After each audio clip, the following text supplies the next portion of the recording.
How you doing? Good morning. How are you? I cannot hear you. No, hold on. I hadn't opened up my computer yet. Hello. Can you hear me now?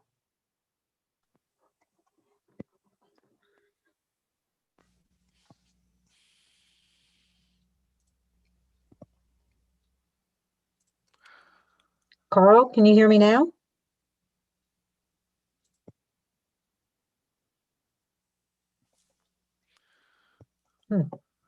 I can hear you now. Oh, okay. Yeah, that's weird. Okay.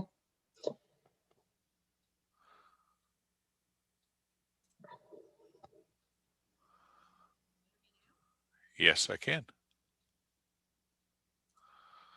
I don't know why. I had to, I unplugged my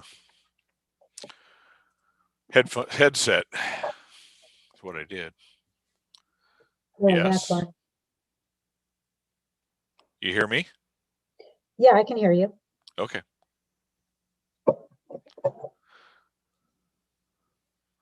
How are you listening to me, through Zoom or through YouTube?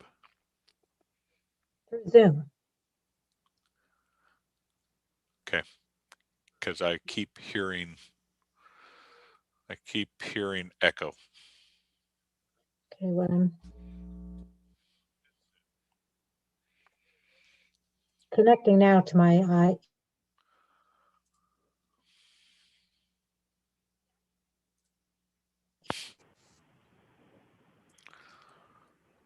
Okay, can you hear me now?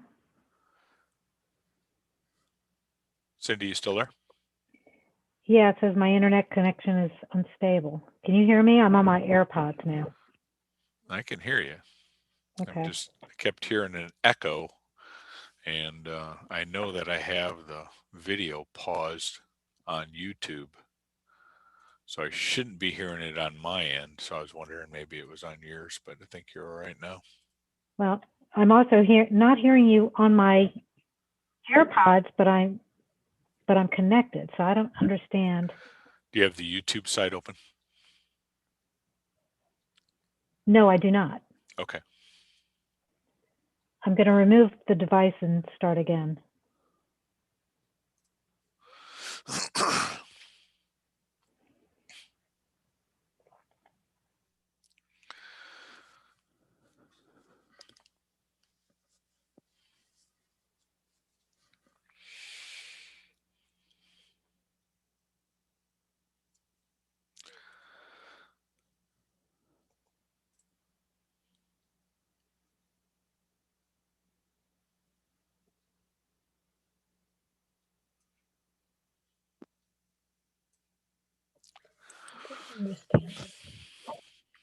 It's interesting. Steve Dirkson's taken an extraordinarily long time to load.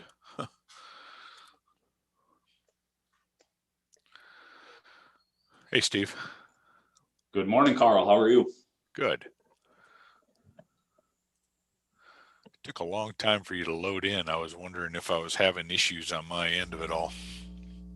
You know, the last few times that I've loaded in on Zoom meetings, it's taken quite a bit of time. Yeah.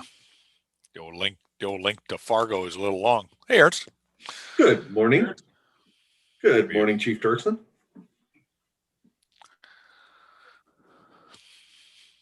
I got my flag tie, and it's Flag Day. Aha. Good call. That's a good call. I forgot about that. I looked at that tie this morning. I kind of forgot all about it. So let's see if the DOD commissioner has his on by chance. I'm flying Old Glory on the front of my home this morning. So Yeah, me too. I thought Mine's I'd put flying it right on. outside my house here, in my office. There you go. Just got found out one of my guys nominated me for the Patriot Award, so Oh, cool. we get that next week. congratulations, you'll be in good company. Thank you. The problem is he's deployed already.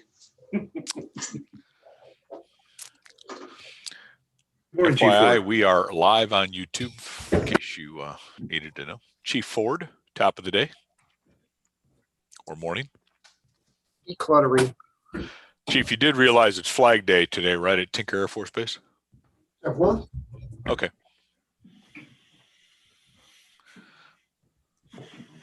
Flag Day? Yeah, it's Flag Day, June 14th. Oh,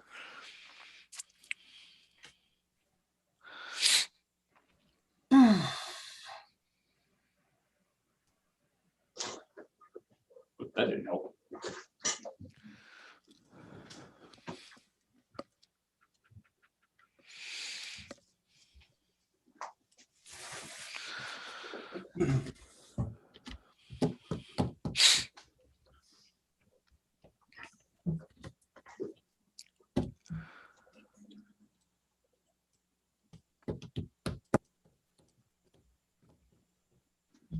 how are you, Chief Piercy, Chief Dirksen?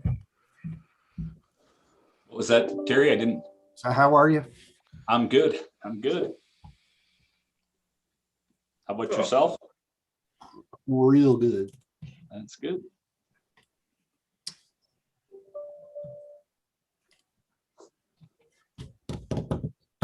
We kind of broke our heat wave up here for over the weekend, so that was kind of nice. What's I'm going to, been in the upper 70s? 80s now. Oh, I'm going to Arizona next week, and I hear it's going to be 113 degrees.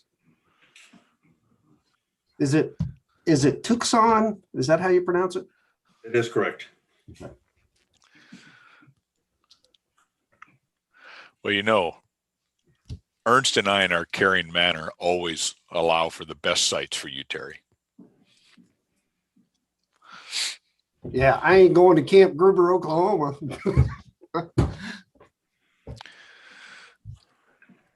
Apparently, I'm not going anywhere. I've been home for 2 weeks already and have another 6 weeks in my horizon. So, How's Linda tolerating that? well, we do have 2 stories and a full basement. I'm just saying. Sleeping out in the gym? And a lot of bourbon. And a lot of bourbon. Well, a little less than 2 weeks ago, but whatever. Yeah, who's counting? Yeah, the pounding and the nailing and the jackhammering and oh my gosh, it is just so much fun. What are they jackhammering? You ain't got no concrete up on that side, up on the second floor, do you? No, it's just a slight exaggeration of the facts. I'm required to do that by law. Ah, gotcha. Yeah. They were removing tile, which may as well have been a jackhammer. That is close. It was an impact wrench for sure. Or no, a probability. No, consequence. No, it was impact. Never mind. I actually learned how to do a little grout work a couple weeks ago, watching a couple YouTube videos and did it myself. So it worked out pretty good. I'll tell you what, my youngest son is the king of YouTube. He called me one day and said, Dad, I'm replacing a Delta SK35 cartridge on my tub. And I'm wondering, and I'm like, stop, what? And he got it done. God bless us. God bless him.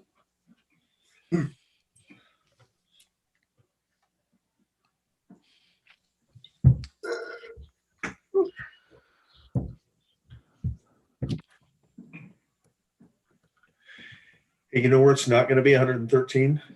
Fargo. Oregon. Washington, D.C., Northern Colorado Virginia. Springs. Just saying. The rest of the world, Terry. The rest of the world. Yeah. Hey, it's a dry heat, though. Yeah, so is the pizza oven. Yeah, I'm not spending But, any time in my oven either. That's Alan right. told me. In the words of the great Alan Kane, that's right. I am going to see him next week. Awesome. Awesome. Please We're give gonna- my regards. We are going to play a little golf on Monday. It's a goal-oriented leadership function. Yes, That's how you put it on the calendar. that's correct. I'm gonna have to remember that one now. There you go. I don't think that's what they call it, Steve, when you and I are together. So you That's going just to a look lot at of- property A lot out? of laughing. What's that, Terry? Going to look at property out there? No. No, we look right now from afar. It gets hot by afar. As soon as that townhouse goes sold, then game on. So you're going to be off next week? I'm just taking Monday. Did some work on the 10th edition report template over the weekend. Huh. And the summary rating sheet. Lots of changes.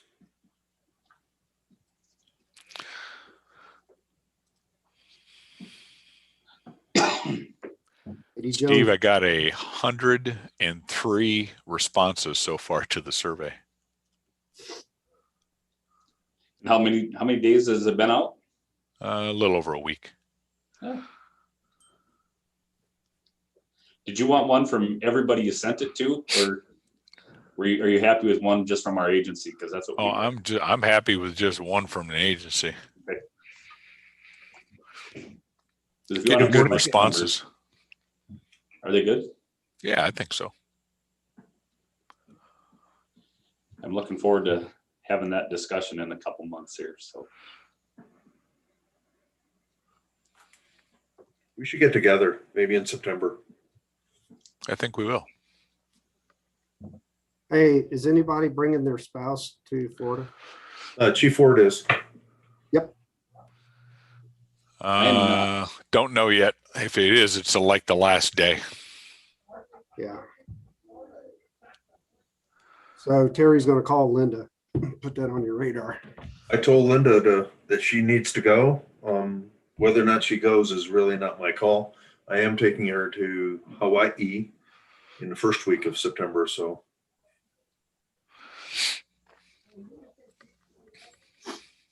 Going to connect up with Eddie Taylor. no, sir. I'm going to connect up with Jimmy Buffett. In Jimmy Buffett don't Margaritaville. live in no Hawaii. Say it again. Live in Hawaii? Does he? Who? No, but I'm pretty sure I can get a margarita there. Huh. Or some sort of, I like to call them Carl Risto drinks, but others people just say umbrella drinks. Yeah. Too much? Too soon? It's all right. I'm good with it. I gotta confess something. We were at a wedding a couple of weeks ago, and my son's girlfriend had some seltzer beers, you know, those things, Uh-huh. and the real beer ran out. Ouch. So I had one, I don't know why you didn't just leave. and you liked it. and that's the shame of it. I liked it.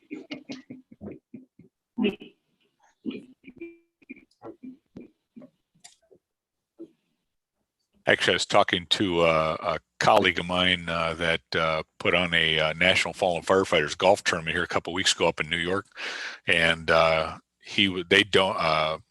local distributors donated, I don't know, 6-8 cases of that stuff and put it out there. Man, it went like wildfire. Must have been warm. Hey, Steve. Steve Dogworth. Carl, good morning. Good morning, everyone. Ernst, you're looking dashing as always. Good morning, Chief. How are you?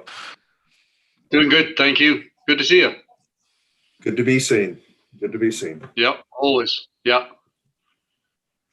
Hey, Jim. Ken. Hey, good morning. Did you get the Good reports, morning. Ken? I did. Thank you very much. Yeah. Appreciate it. Sorry for the delay on it. I should have got them on a little earlier, but No, it's all good. I apologize for my tardiness in asking for them.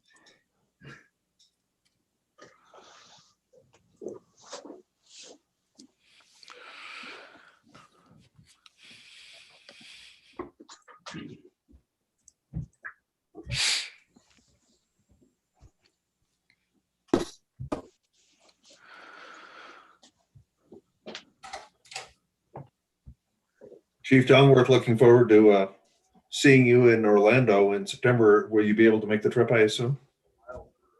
You know, the short answer is I'm really hoping so, but there's not much clarity about what the border opening looks like yet, Ernst. There's been rumor, and it still seems like the next announcement will be if you've got both shots, you've had them 2 weeks ago, which I will have done in a few days' time. And you won't have to come back to a government-approved hotel where you have to stay, but you will have to come back, get a PCR test, and have an isolation plan until you have the results of that test. So, the challenge may be more for me whether the city will allow me, my employer will allow me to travel, because at the moment there's a ban on international travel. And I'm not sure what their trigger will be, but I'm really hoping to be there. That's a long story, Ernst, but I think we're in a different place still to what you are south of the border. Understood. Understood. Is Thank that you. widespread, Steve, there? That's federal. Wow. The position on the border, the 21st of every month, they update whether it's any change. And of course, the update for 15 months has been it's closed. And I'm suspecting we will get an announcement here before the 21st, announcing a limited opening of the border. But there's been speculation of what that will look like, but nothing certain. Yeah, I ran into the same thing with the Japan trip. Yeah. One scary thing here, I'm not sure if you're seeing the same down there. Just on Friday, we've got two outbreaks in our main hospital, our trauma center. And some of the nurses had both doses over 2 weeks ago, but they caught the Delta variant, which is interesting. So fully vaccinated and susceptible to, and the Delta is the one that came out of India, I think. So It's all but non-existent here in Oklahoma. yeah. Well, it's coming to you. I guarantee. None of these variants are respecters of borders, I don't think. Yeah, it's like we're going to continue to see waves of it. Yeah, like I say, though, the concern here you have one that seems to be doesn't. The vaccine may prevent you from getting seriously ill, but doesn't prevent you from getting sick. Yeah. And after that doom and gloom, I'll shut up. I still want to see that picture hung up someday. I know. We're getting there. Actually, our province, which is our state, is supposed to open up here in the next 2 weeks with no restrictions. So likely, some people will come back to work, including the person who hangs pictures.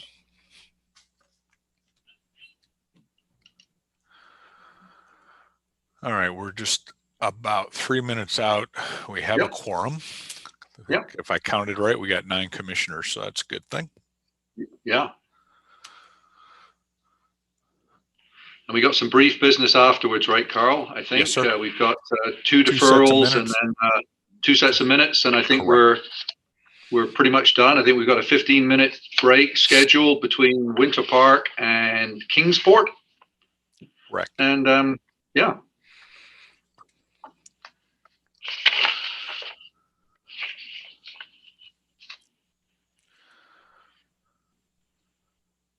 I don't think we got any apologies for this meeting, did we, Carl? Often we have someone who knows they can't make it. I don't think we had any for this one, did we? As far as commissioners? Yeah, as far as commissioners, I'm sorry. Yeah, everybody chimed in, although I got an email from Jake Rhodes this morning saying he might be caught up in a staff meeting he's going to have to stay for, so he'll be late, is what he informed me, so that was all I heard.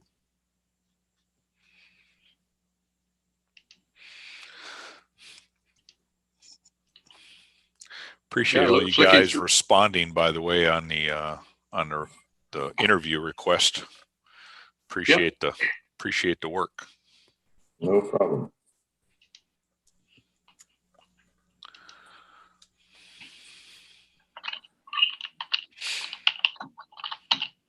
Yeah, and Ed's been Johnny on the spot. He's already been responding back. So yeah.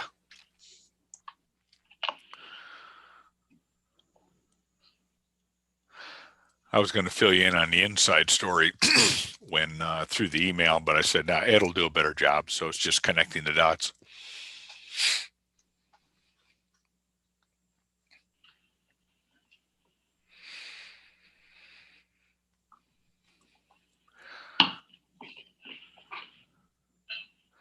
As a reminder, we are currently live on YouTube, and also we will be recording. So no different than before, letting everybody know. All right, you guys ready? It's 12 o'clock. If you guys are ready, we are. So. Yeah. NSA Naples, Italy.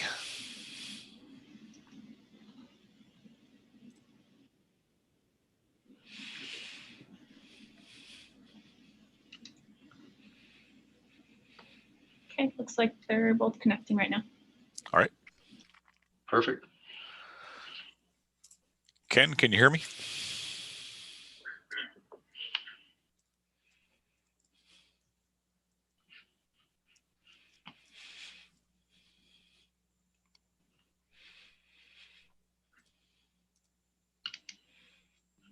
There we go. You got it? Yep. I didn't Awesome. know it. There we go. Sorry about that. No problem. NSA Naples, No are you problem. guys on board? NSA Naples, here's your loud and clear. How do you receive? Very well. You guys are looking sharp. Pretty good, thank you. Chief Dongworth, it's all yours. Thank you very much, Carl.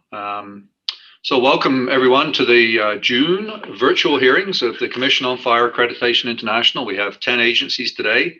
I just want to do a couple of introductory remarks before we get started. First of all, as always, I want to say a huge thank you to all of the volunteers who make CFAI work, from the peer assessors, some of whom are team leaders, to our technical reviewers, and then the commissioners around the table today. This is truly an effort that's driven by volunteers as well as some great professional staff. I don't want to devalue the great professional staff, but always important to recognize just thousands of hours every year that people like my fellow commissioners and the others I've just mentioned commit to making the fire service better everywhere. And I think that's just a fantastic commitment. The other announcement I'll make is, as always, we are currently casting on YouTube, and we're also recording this meeting. So with that, though, first agency, Naval Support Activity Naples, Fire and Emergency Services, Naples, Italy. I hope I've got that correct. That's a mouthful. That's our first agency today. First time accreditation. Congratulations for making that commitment to continuous improvement. And with that, I'll hand over to the team leader, Ken Horn, if you don't mind. Ken, take it away. All right. Well, thank you very much, Mr. Chairman and other members of the commission. I am truly honored to be here today to present the peer team's findings for the Naval Support Activities Naples Fire and Emergency Services Department. Our site visit took place April 26th through the 29th, and this was a virtual site visit.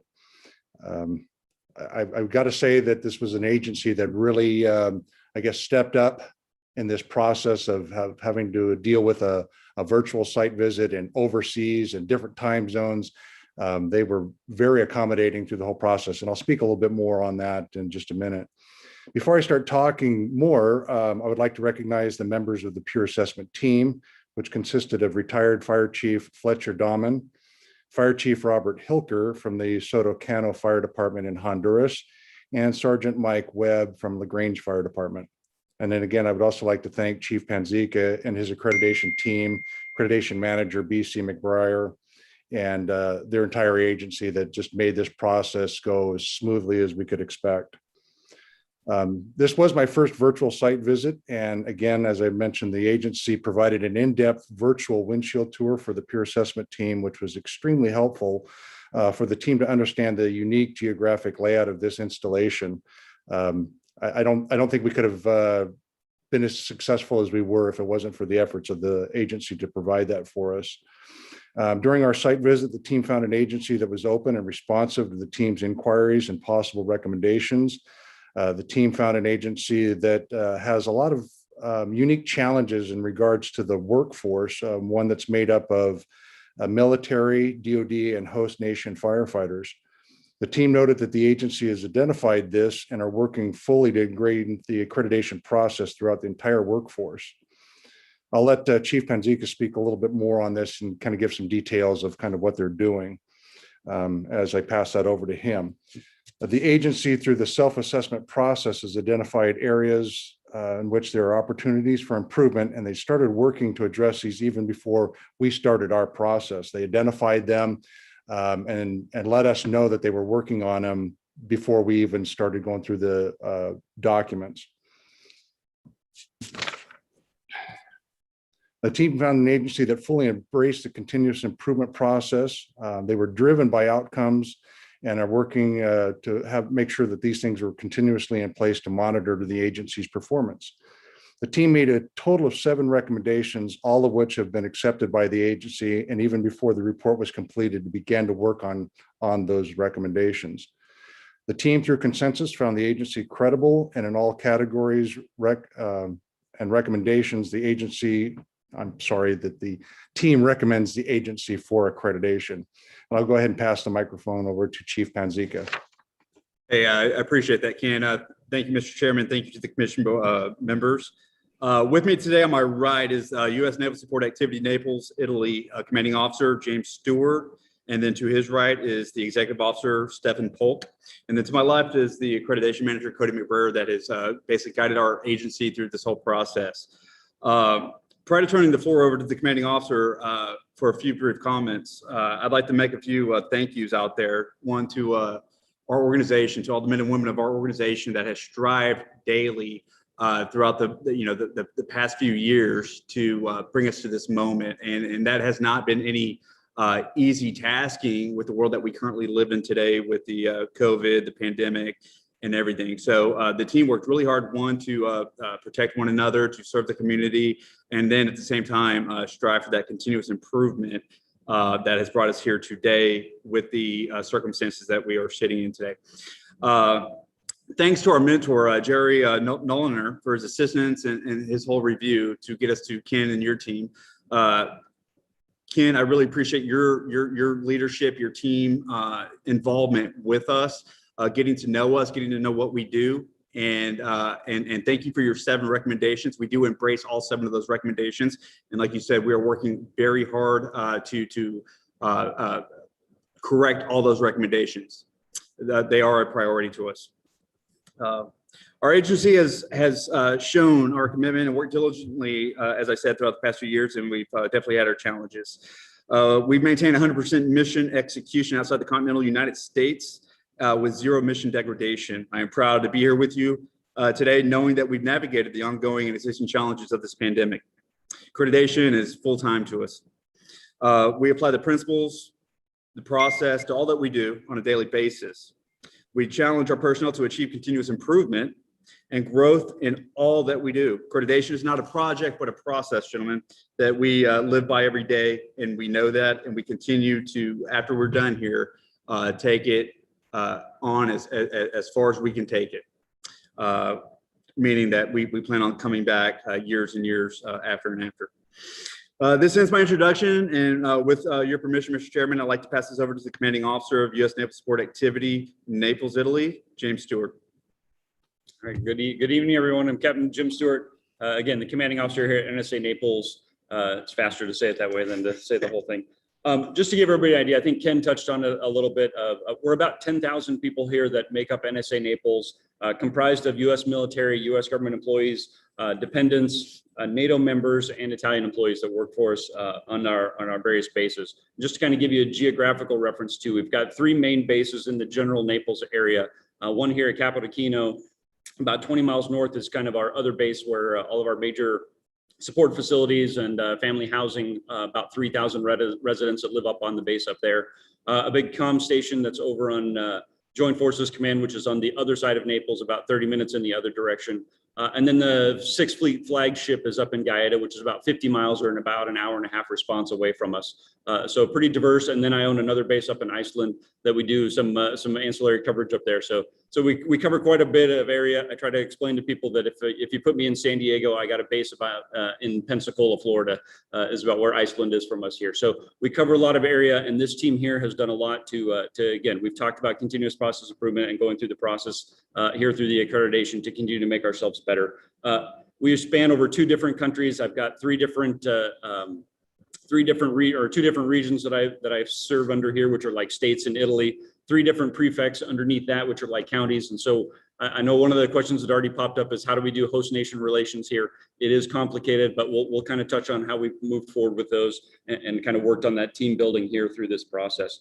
Fire and emergency services is critical, right? It's one of the key foundations of protecting our community here on the bases, in the installations where they work, and then the families that live on base with us. So this process has been essential to making sure that we continue to provide that service, that we continue to get better at that service. And one of the big takeaways that I think that has come from this process is identifying our mission, functions, and tasks. What do we do here with fire and emergency services to support NSA Naples? And the big thing for me is it allows me to go and fight for the funding that we need to provide those services. And what do I need for that? That's data. I need the data-driven decision-making tools that I can go fight for money and resources for. And that's what really, I think, a big takeaway from going through this process and identifying those things are. We've been able to hit some successes by using the data that we pulled from doing this process to fight for additional resources. I'll have to go fight for the funding, but at least we've set the requirement out there that we need more. And now I can go do the budget battles to get that stuff.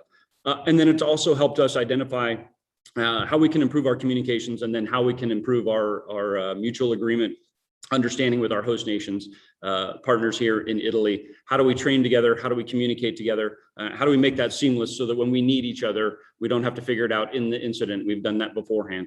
So all of those things have been beneficial. It's been an outstanding team. I want to thank the chairman and the commission for their time today. I want to thank the accreditation team that looked into our site here. And then obviously Chief Panzica sitting to my left here for all the work that he's done and the support. I've been here for a year, but to my right, Stefan Polk, my exo, has been here for the last couple of years fighting for this process. So obviously the culmination of a lot of hard work.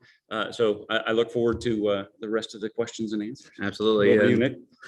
And we're ready. We're going to hand it over to the commission. We're ready to receive any questions that you gentlemen have.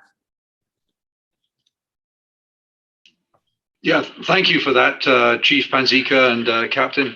One thing, while it's topical and we just mentioned it, is maybe you could talk a little bit more about the host nation coordination while we to start with, and then we'll get into some questions from other commissioners, if that's okay. Absolutely, absolutely. So, well, operating outside the continental United States, we have to abide by policy driven from the United States as well as from our host country. Definitely been challenging with the COVID-19 because we have 2 different types of policies, and we have a whole legal team, international legal team, that goes through and then gives us that guidance to say, hey, here's the area that we need to be in here. It does bring different challenges in than we're, from the CONUS side when we're operating on a U.S. soil stateside, because our outside agencies, they train slightly different. They follow different, practices. The language barrier at times, there are numerous differences there. So we definitely engage. I engage with the city of Naples, the fire chief. You're talking about a city of roughly 3 to 5 million people. We have lunches, we have meetings, and we're always seeing each other. And we're always collaborating about services and how we can improve those services between both their service area, our service area. And then also the partnership across international lines as far as representing the United States and Italy on his side. So it's a very fascinating assignment. I love it, and this is and I'm surrounded by a great team, and that capitalizes everything. Mr. Chairman, if you would let me just for a moment, I would like to kind of highlight one of the things that was discussed during our site visit when talking about the host nation firefighters. That's the primary workforce that they have. That is the consistent workforce. The DoD folks come and go, and military come and go, but it's actually the host nation Italian firefighters that are there for the majority of their career. And Chief Panzica has identified that and is making sure that it's within the chief officers of the Italian firefighters, that he's identified a few of them to get them up to speed on the accreditation process as a way to ensure that this is inculcated within their agency and continues on even after the fire chief has left, after the accreditation manager has left, that they have somebody that really understands this process to continue it on. And that was one of the highlights that I hope that I had noted well enough, that the agency is really, like I said, taking the accreditation process seriously, and they want to make sure that it continues on long after they're gone. Yeah, no, thanks for that. I mean, it jumped out from the report to me anyway, for sure, Ken. So I appreciate that. Let's go to Chief Ford. Chief Ford, you have a question, I think. Yes, sir. Thank you, sir. Congratulations on a fantastic report. It's great to have another DoD agency at the table. You had a fantastic report. And Captain, I've met few officers that have the grasp of the model as well as you. What I would ask you to do is be a champion of this as you go on to your subsequent postings and highlight what it's done for you. We know that this has been a journey, and it continues to be a journey. And the more DoD agencies we can get, the more naval activities that we can get accredited, the better, because what we've seen is the DoD becomes more alike through this model. So please be a champion of the model and the process. And thank you for taking the time and for your XO's time in coming out today. It speaks a lot, your support, sir.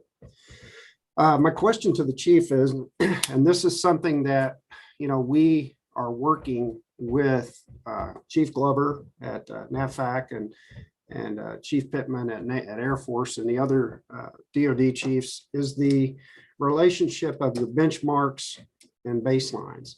Understanding that your benchmark is prescribed by the DoD at 7 minutes, but your baseline is phenomenal at 5 minutes. Do you anticipate adjusting that benchmark? I know it's something that we tend to look at in the DoD and say, well, we can't adjust that. But do you have an internal goal of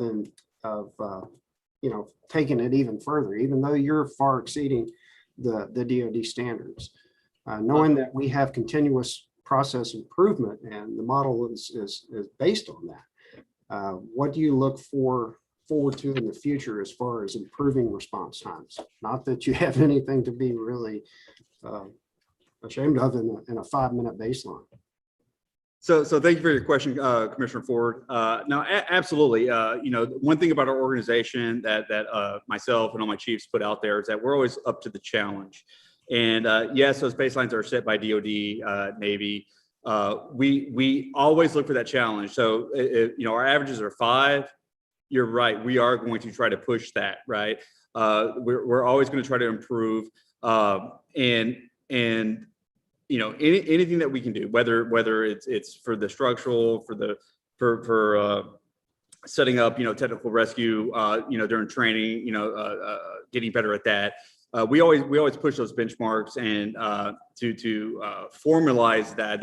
This is something actually that we've recently talked about in some of my chief meetings, is how can we keep that strive going? Because as you're probably aware, you don't want complacency to set in, and yet, and not to be mistaken, I am absolutely pleased with the team that we have here, and as you said, with the numbers that they reflect on their call, the team here takes that very importantly.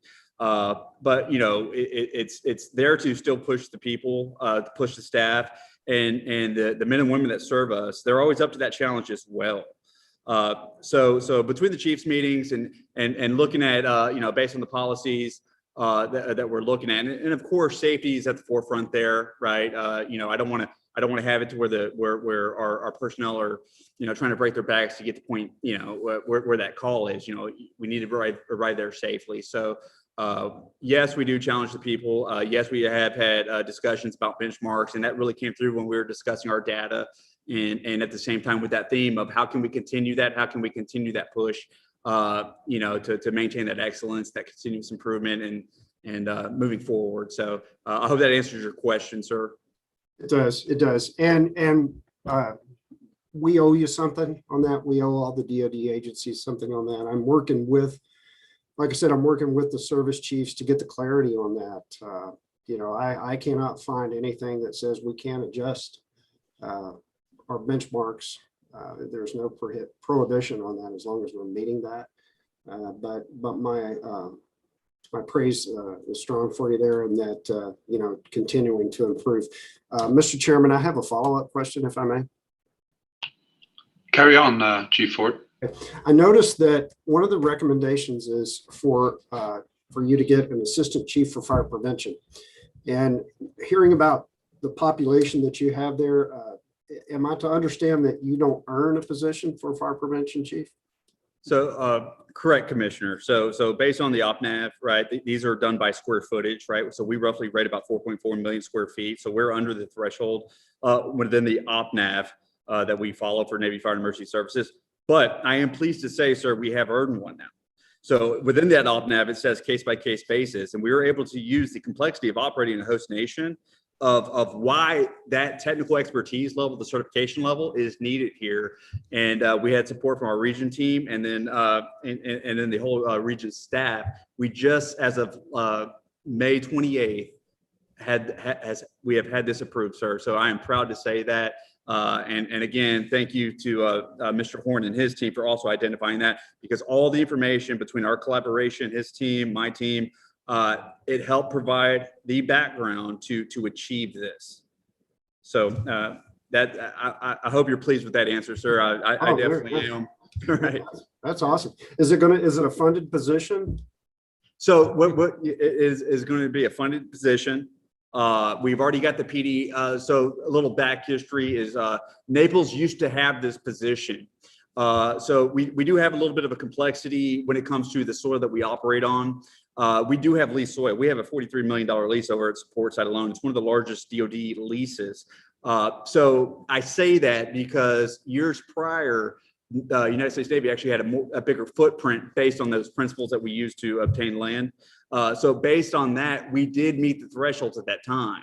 So as the Navy reduced that footprint, we lost the position going back to the OPNAV, the square footage and all this. So I was able to revive that again with the case by case, and point to the OPNAV, state our case, provide all the data background as we went through this process to justify why. And we had a lot of buy-in, and our end users that we had to explain this to were absolutely 100% supportive. So, and we're proud to have that type of collaboration with both the local level, the installation level, the region level, and to actually be heard out and to actually act on those. Thanks, Chief. Congratulations. Sure. Thank you. Let's go to Chief Dirksen next for a question. My question was just asked by Chief Ford, so I have no question. Well, that's always great, and it was a great answer. Again, I was really impressed by this report, and you look at the list of recommendations. It's pretty. It's a pretty short list, which tells me a lot in comparison to others. The one I just got a quick question, and it's not even a critical competency, I know, but it sounds like you have some challenges where your radios don't communicate well with some of your mutual aid agencies. And I know, I think many agencies have those challenges when we work with partners. Is that something you're going to be able to resolve pretty easily? And how do you make that work right now? Do you carry both agencies' radios, or do you have a patching system, or what? So currently, because we're in an OCONUS environment, we do deal with ATFP, so anti-terrorism force protection measures that we have on our comms, things like that. So on my staff, sir, I do have battalion chief fire officers, and they're always on duty, right? I always have some on duty every day, right? When we make sure when we're doing our leave that we always have them. So now in the event that we have a mutual aid or outside assistance is needed, or vice versa, we link up in a unified command, and we split the comms. So we share our comms. So even though we can't patch in right now, and there's security reasons why, with the environments that we do have throughout the world, so we do have to have a wall there for that protection. But the radio systems enterprise wide are starting to come up on expirations. So what we're pushing for, we've created all the data, we've done a lot of the funding requests, and we're at the step right now where we're selling that of the radios that we're going to need to obtain. So currently, as our radios are getting, they're getting old, right? They've been used and we've got a great use out of them, but it's starting to come up on that time where we do have to replace that. So what I've done, with what the team here has done, we engage with, again, the upper echelon to us, and we've identified this, and this is a wider than just us issue. So, but they do have their focus on it. We have presented our whole case. They do have the packages. And what we're hoping for is that there's room in that end of year funding for us, sir, that we're able to go out there and achieve that with our other interagency partners that help us with that lane. So to answer your question, when you talk about the difficulty, there is some difficulty there, absolutely, because it comes down to money. And it comes specifically when it comes to a military nature, and then public sector, or excuse me, not the public sector, but outside agencies. There is a very defined way that we have to do that, and it's that comes down to military mission and security of that nature. So not to get too far in the weeds with that, but we are working it. We do have a plan for it, and again, we keep pushing until we get them, sir. Thank you, Chief. I know it's a pretty micro question, but interoperability is key, though, right? In an ever more complex world, and it becomes a challenge. So anyway, with that, I don't see any more questions. So I'm going to ask for a motion to approve NSA for accreditation, if I may. So moved, Ford. Chief Ford, second. Second, Butler. Second, John Butler. Thank you, Chief Butler. Any further discussion? Any opposed? Hearing none, congratulations, NSA Naples. Great achievement, great to see you on board, and congratulations on your first accreditation. Thank you to the commission. Thank you, Ken, team. Thank you, Ken. Proud to be here, and again, just can't say enough. Thank you so much. And we'll make arrangements to get your plaque to you for sure. Ciao. Thank you.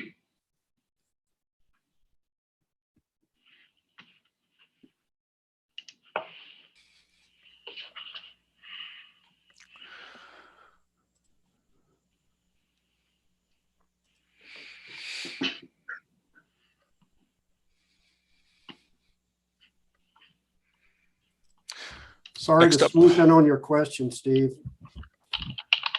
No, it's all good. It's all good. Next up, Should Little Rock scare Air the Force both Base, of us folks. that we both thinking the same.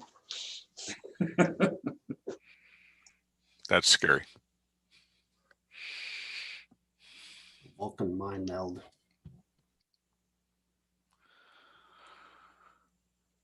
Dave Dower, are you all connected and can hear us? Yes, sir. I can hear you. Can you hear me all right? Yes, sir. A rock.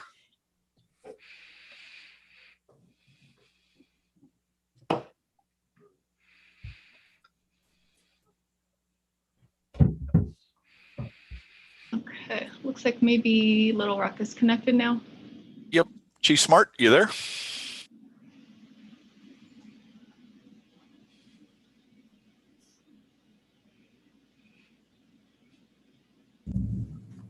I am here.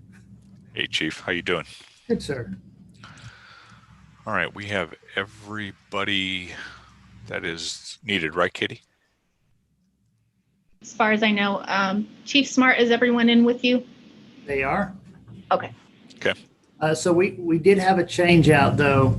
I told you Lieutenant Colonel Takayama would be here, and she got called away. So our Deputy Base Civil Engineer, Miss Jennifer Harris, will be here with us. Okay. Do you guys have video capability or no? We do. Okay. We'll see your face, Don. Chief Dongworth, with that, we have everybody in the room for Little Rock Air Force Base. Sure, fantastic. So welcome Little Rock Air Force Base, Fire and Emergency Services, Jacksonville, Arkansas. Second accreditation. With that, I'm going to hand over to Team Leader Dave Dower to do some introductions, please. Thank you. Welcome. Sam. Thank you. And good afternoon, Mr. Chairman and Commissioners. My name is Dave Dower, and I had the privilege of being the team leader for Little Rock Air Force Base and Fire and Emergency Services. I would like to acknowledge and thank members of my team that worked hard to assess this agency. These members were Curtis Wallace, who was the retired Assistant Chief from Savannah Fire Department in Georgia. Sounds up. Oh, sound. Carl, does it sound all right? Yes, sir. You're doing fine. Just go ahead. Okay. Dean Turner, who was Deputy Fire Chief, Fort Leavenworth Fire and Emergency Services in Kansas. Adam Momberger, who was a lieutenant and accreditation manager, Johnson City Fire Department in Tennessee. Also wanted to thank Cindy Bonham for her technical review and guidance. I would also like to thank Chief Smart and Colonel Takayama for their openness and allowing the team to do a deep dive into their agency. This was the agency's second site visit, as it was first accredited in 2015. Team leader Dave Dower to do some introductions, please. Thank you. Well, A little bit delayed. All right. Go ahead, Sam. I guess I will continue. As I said, I guess this was the first, the agency had their first accredited visit in 2015. During this team's initial review in May of 2020, the accreditation manager was deployed. Fire Chief Smart assumed all accreditation manager duties, which he flawlessly handled. Chief Smart is a designated chief fire officer. He served on 2 peer assessment teams. Additionally, the fire chief is a peer assessor for credentialing. The department was provided a 4-month extension, and I give credit to the entire team that's stayed engaged and represented the commission's high standards throughout the entire process. As can be seen in the documentation provided to the commissioners, following the validation and verification of the agency's documents and interviews conducted on site, the peer team states the agency is credible in all core competencies and recommends accredited agency status for Little Rock Air Force Base Fire and Emergency Services. And I will turn it over to Chief Smart to introduce his team. Good morning. First of all, let me just say thank you for allowing us the opportunity to meet with you today. It's pretty exciting for us to have come to this point. I'll say something again in just a moment, but before I do, let me introduce the individuals that have come with me to the table today. On my left is Miss Jennifer Harris. She is our Deputy Commander, Deputy Base Civil Engineer, my direct supervisor and leader for our squadron. And on my right is Sergeant Kyle Doolin. He is Assistant Chief of Operations as well as our accreditation manager. So today is a big moment for us. It's been a struggle. When we got our first accreditation in 2015, it was absolutely an exciting moment for us. Since that time, we have found that the struggle to maintain and keep things going was a little more difficult than we expected. However, we put forth a lot of effort to make sure that we are able to continue the process that is the continuous improvement. And I guess I just want to say thank you again, and I'm going to give the microphone over to Ms. Harris for just a couple of quick words. I just want to thank the accreditation team today for the opportunity to be here and let you know how much, on behalf of Colonel Takayama and I, that we support the fire station and Chief Smart and our staff. It has been a tough few years with deployments, low manning, and of course, most recently, the pandemic, creating challenges for both the department as well as our mission here at Little Rock Air Force Base and around the globe. But despite those efforts and despite those issues, Chief Smart has carried his staff through and successfully prepared again for the accreditation process, and we fully support his efforts to do that. We appreciate the team that was here just a short while ago.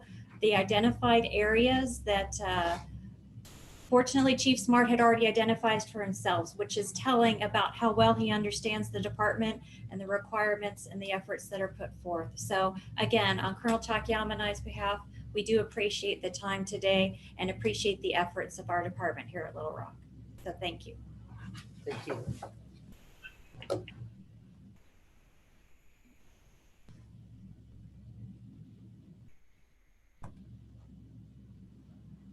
So Dave, I'm assuming that's we're done with introductions. We are. Thank you. I just wanted to confirm. Don't want to cut anyone off, so appreciate that. With that, I have a question from Commissioner Dirksen. Chief Dirksen, go ahead. Good morning. Welcome to the table. Congratulations on a good report.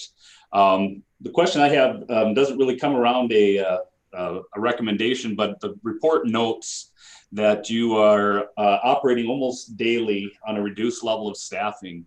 What impact does that have on your services, and what are you doing to try and fix that situation?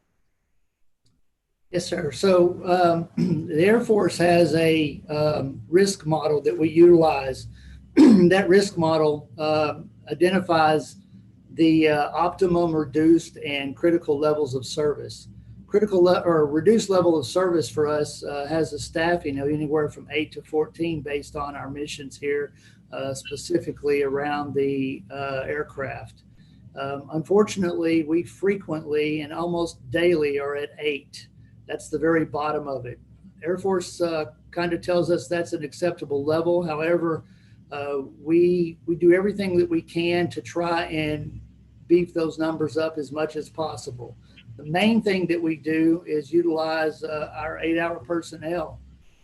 Even myself, I've ridden a truck and worn gear more in the past 2 years than I have in the last 10 years.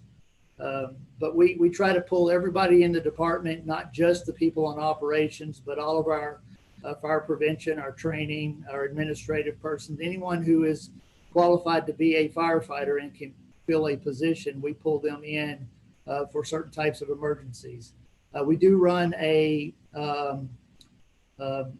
system where we send out a first due without a full response for most things. Fortunately, most of the responses that we go to don't require more than that initial group of people. We look at other things. Leadership on the base is very nice about providing us with overtime to cover any additional positions we can. But with the manpower limitations that Air Force has given us and the deployment route that we have very few options other than that. We do seek to try and bring in additional manpower when we can, such as reserves or other IMAs, which are individual mobilization augmentees that we bring in from time to time, but even funding for that has been limited. So we're still looking at just exactly how to reclassify the way we staff our department. But right now we're still limited to that 8 persons. So that you're allowed to go down to that 8 people by Air Force regulations, correct? Is that what I understood? Sir. And so it does not require filing for a deviation or anything like that? No, sir. Okay, thank you. Doesn't make it comfortable, but that is the fact. Yep. Thank you. Terry Ford, Chief Ford, I think you have the next question. Yes, sir. Chief, welcome back to the table. I know it's been a tough year, especially with your ops tempo and everything. Thank you for not giving up. It's good to have you back at the table. Thank you. Congratulations. Ms. Harris, thank you for taking the time to set in on behalf of the boss, and your presence is noted and appreciated. I'd like to piggyback a little bit off of Commissioner Dirksen's question. Is it mainly because of your deployment tempo, your ops tempo that has impacted you? That's the main thing, but our manpower numbers as a whole, so I'm authorized 55 persons. We are currently staffed at 49. On top of that, we have some people that are in the process of getting out. There's Air Force rules that let them go skill bridge, which I've got 2 people and a third one almost ready to go, where they're gone from us for 6 months. Those people come off of our numbers and we don't get backfills until they're officially gone. So on top of that, if we have other things going on, such as somebody's on a profile and I've already got too many people in dispatch, I don't have any place to assign them. We just have little things that seem to pile on to the reductions, and you know, all of them together. Now, over the past year, we actually postured completely differently. We run 2 shifts. We were down to 3 shifts, but they were spread out and they were working 7 days on, 14 days off for protection of keeping somebody going, keeping people that were well to keep coming in and having a full shift that could actually work. During that period of time, we reassigned all of our administrative people to operations. The only person that remained in admin was me. So that went on for about 6 or 7 months. But the majority of the time it is just low manpower that's authorized and assigned, and then the missions that we have a landing zone mission that takes away from that as well, which is an additional 4 people. That has changed. The tempo has went up on it to where it's 5 days a week now. It used to not be, but all of those things that eat up into that manpower. So I guess my question would be, you know, and do you get a variance for that aux landing strip? I do. Okay. So have you considered or looked into potential overhires, getting some folks in on civilian overhire positions funded by the wing? So we've talked a little bit about that a couple of times in the past 3 years. We've had that discussion. The money fell out from under us. Same thing with some of the reserves coming in. Those manpower days got pulled from us at the last minute. But we have and we will still continue to look at any other opportunity where we can try to do that. Okay. So, and one little follow up on this with respect to your mutual aid, you know, you're running 8 on duty and, you know, trying to get your ERF. How is your mutual aid relationship with Jacksonville, Little Rock, and the other surrounding communities? So with Little Rock is they're quite a ways away. The mutual aid agreement had fell through for a little while. We just recently, like in the last 3 months, actually got it reinstated, which is good. Our primary mutual aid partner is Jacksonville. They are our primary EMS provider as well. Relationship is actually fantastic with them. Having them come on base for our last actual house fire that we really had, they were initial required call before we even arrived. We got them on base, and that was actually how we pulled up and got our ERF. Was having them come out on base and supporting. They brought out 7 people plus a ladder truck for us and helped us with that event. But the relationship is actually fantastic. As a matter of fact, you may know him, but Alan Laffey is the fire chief, and he was actually our training chief for many, many years. He and I worked here on the base for 20 years, and we can't. I don't think we can approve the relationship piece of it, but we do utilize them quite frequently when there is a need.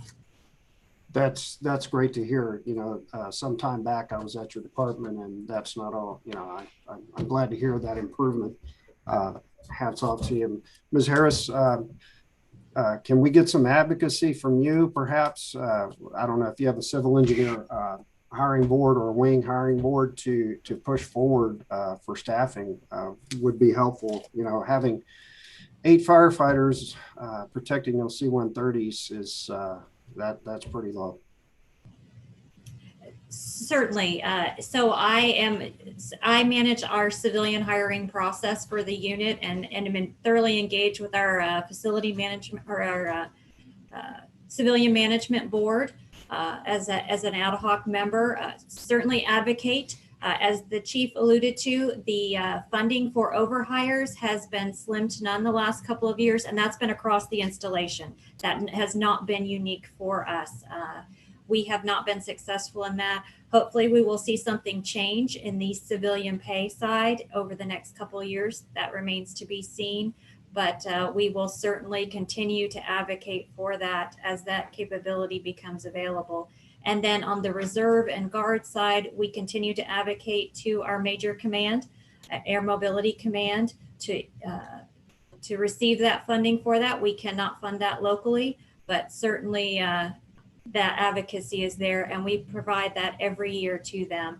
That unfortunately has been something at the major command level that has been across the board. We haven't seen that support in the last couple of years. The Guard and Reserve positions have gone elsewhere into other career support. I understand. The struggles are across the board in DoD for staffing, but I think it's important that we continue, and I know Chief Smart does this, to illustrate the level of risk of having 8 firefighters on duty for a C-130 incident. You are indeed fortunate that you got the city of Jacksonville right there supporting you. That's fantastic. But your aviation assets, that's why you're there. And please continue to advocate for, and Chief Smart, please continue to illustrate that level of risk running at RLS of 8. I mean, you're just one away from critical level of service. Thanks. Thanks, Chief Ford. Thomas, I think you're up next. Yes, thank you. I think my line of questioning is going to build off of Mr. Ford's point here. So, Chief, I heard earlier that you actually ride the seat sometimes because your staffing is so low. Yeah. Are you just filling a seat and then you get there and you assume command and don't participate in mitigation directly, or are you participating in mitigation directly? It depends on the response, but both. Okay. So if you are participating in mitigation, then there is and hopefully it never comes to this, there is a chance that you could become incapacitated and command would be down, which would compromise the safety of all firefighters on the scene. So I'm not even sure who to ask this question to. How do we justify that level of lack of safety? And are there any recommendations? And I think I've already heard it, but what is happening to try to get more staffing other than just asking? Well, I mean, there's avenues and stuff that we can seek to try and get that by other than elevating that information and that risk picture up to leadership starting here on base and moving it up to our command, as Ms. Harris alluded to. Other than that, I mean, there's only certain avenues that we have available to us. It's not like I can go down and hire off of the street. So the advocacy is the avenue that we know of that we can utilize.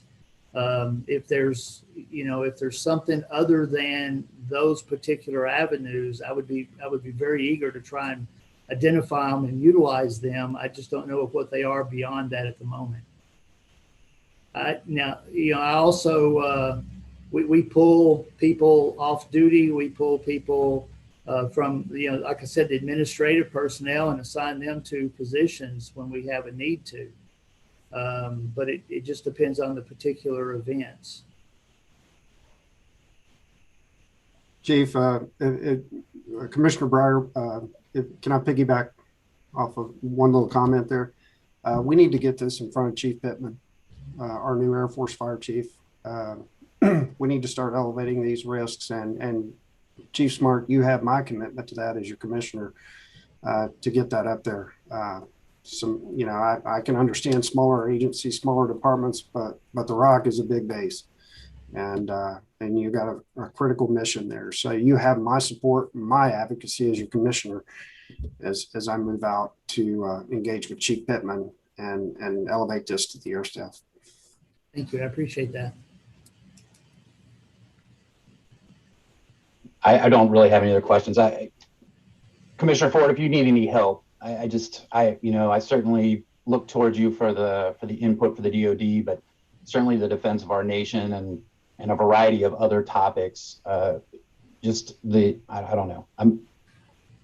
It's appalling, frankly, right? I mean, no one else should understand better than if command goes down, the incident is lost. And if it's this big of a struggle to get staffing to defend a base that defends the nation, there are some sizable problems there. I would agree with you, Commissioner Breyer. I know Chief Smart personally. I know he's a fantastic chief officer, and he's throwing everything he can at it. We just need to get more advocacy behind him at the right levels. I agree. I'm sorry. Please do not take this at the direction of the chief. I'd almost like to hear what the Air Force would have to say about what's been said here. That's what I. Okay, thank you. Thanks, Thomas. I appreciate that line of questioning, and obviously very concerning. Not seeing any more questions. Can I ask for a motion to approve? So move forward. Second? Arnold. Arnold, thank you. Any further discussion?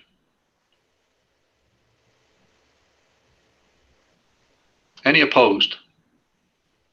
Breyer. Thanks, Thomas. Not hearing any others. Congratulations, Little Rock, on your second accreditation. And hopefully, seriously, hopefully the conversations that Chief Ford and it sounds like Commissioner Breyer are willing to jump into will bear some fruit because, as has been said, clearly not ideal practices there that jeopardize those that defend the nation, and that's a big deal.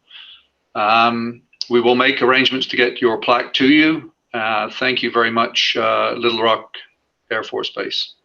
Thank you so much for your time. We appreciate it. Chief, can you give me a call sometime tomorrow? Yes, sir. Sure will. All right, see you.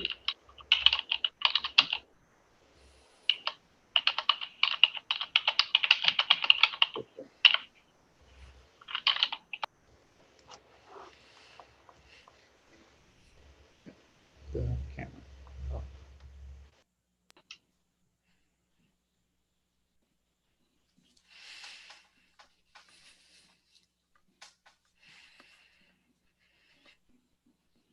All right, next up is Virginia Beach.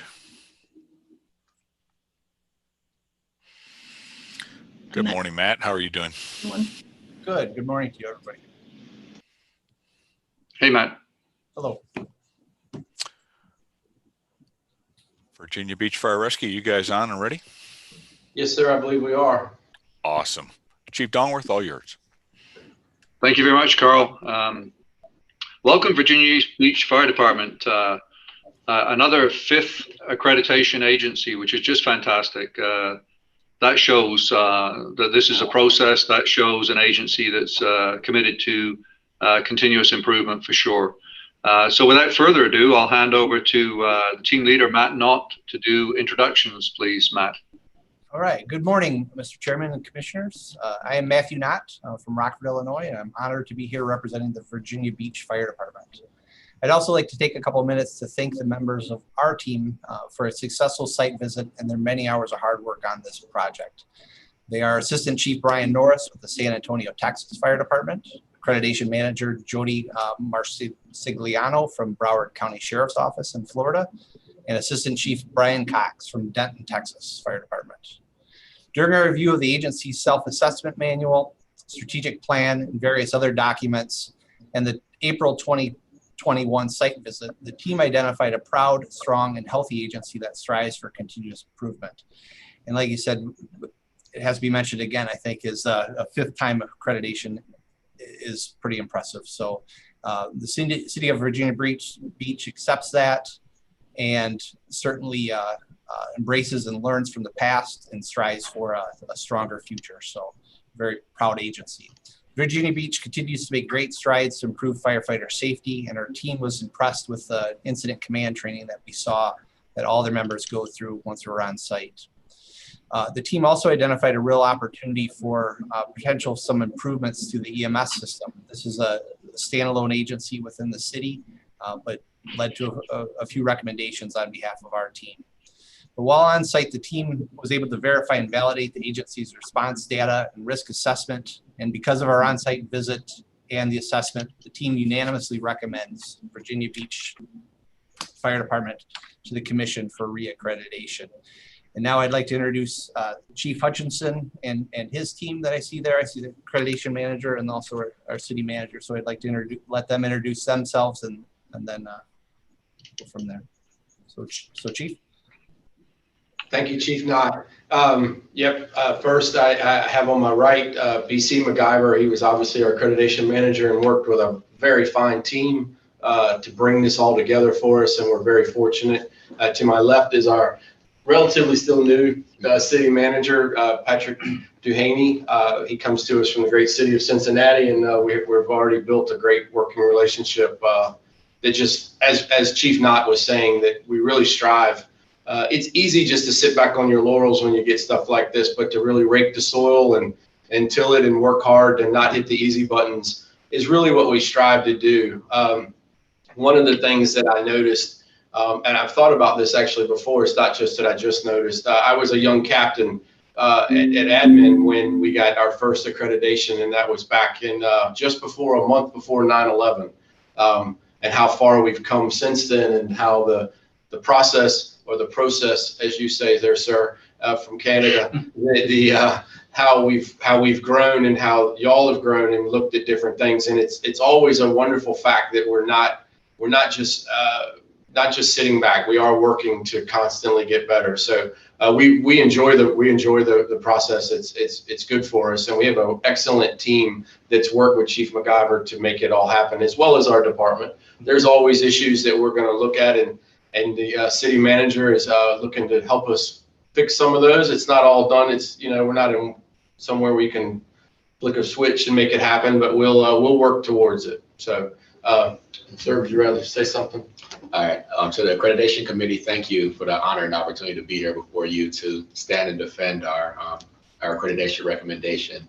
Definitely, it's something that we take seriously at Virginia Beach. As the chief mentioned, there are some things in there that we can improve upon. We're a big agency, and in a big agency, there's always going to be things that we can do better. And we're committed to that, from everybody from a rank and file firefighter all the way to the fire chief, the city manager, and also the city council. So whatever resources that we have available to shore up the system, we'll make available. And as the chief mentioned, some of the things we can work on, we could flip the switch right away. And some of the things are going to take a lot of staff work and a lot of time to kind of put a process in place to shore up that we're always going to be there when our citizens call. Thank you. Thank you very much for the introductions. And City Manager Duhaney, it's always great to see city administrators, especially at the top level, present and engaged in the process. So I can't tell you how much we appreciate that. We'll go to questions from Commission. Looks like Chief Keating, Commissioner Keating, you have a question. I do. Congratulations on a fifth time around and a great report. My question would be on criteria 5F EMS. There were a number of recommendations that were made during the site visit, dealing all the way from data sharing to having the ability to be better prepared to deal with the uncertainties of the transport agency.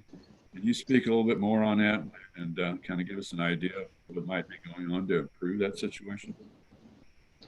Yeah, I'm actually going to ask Chief MacGyver. This is right in his wheelhouse. This is what he handles for us on a day-to-day basis. So I'm going to let him speak to that. Sure. So three recommendations obviously were focused on EMS. I know you've seen the report. EMS and fire are two separate departments within the city. With that, there's city code, policy, things of that nature that kind of codify what we do, what another agency does. So that does play into some of it. As far as the staffing model, there's two different staffing models. Fire has a dedicated staffing model. EMS has a volunteer-based system. So sometimes that staffing model is less certain. So that makes it hard until the day of sometimes to understand what's going to be available for emergency response. The two systems work well together in terms of service delivery. But when we look at where could we go and make things better is looking at what's a more predictive staffing model. Data sharing, we are working towards that. The city manager actually has already initiated what we're calling a city stat process, and he's already got it scheduled starting late this summer, where fire, EMS, ECCS are going to be sitting at the table together, working through some of that data sharing element. Because again, with two separate departments, it's two separate records management systems, it's one CAD, but two separate feeds from the CAD. So there's a lot of, I don't want to say duplicity because it's specific to each department, but a lot of unique variables that kind of have to be brought together, and that's tough at times. It's a challenge. Yeah. Thanks for that explanation. Obviously, it is a rather difficult system to work with, and you're doing the best you can, and I'm happy to hear you're going to work for improvement. Thanks. If I could add just one piece to that as well, that when Mr. Dehaney came to us, he brought with that the ComStat, working on everything as far as performance stat and the different acronyms that go along with it. And we were, as we were ramping up for accreditation, we were also starting to ramp up for this process, and we are all in on that process improvement. Thank you. Thank you for that. I think we have a question from Chief Dirksen next. Yes, good afternoon. I just turned afternoon here, I guess. So welcome to the table again, and congratulations on a great report. And being a fifth-time agency at the table, we appreciate your continued efforts to work through this process of continual improvement. So great to have you at the table.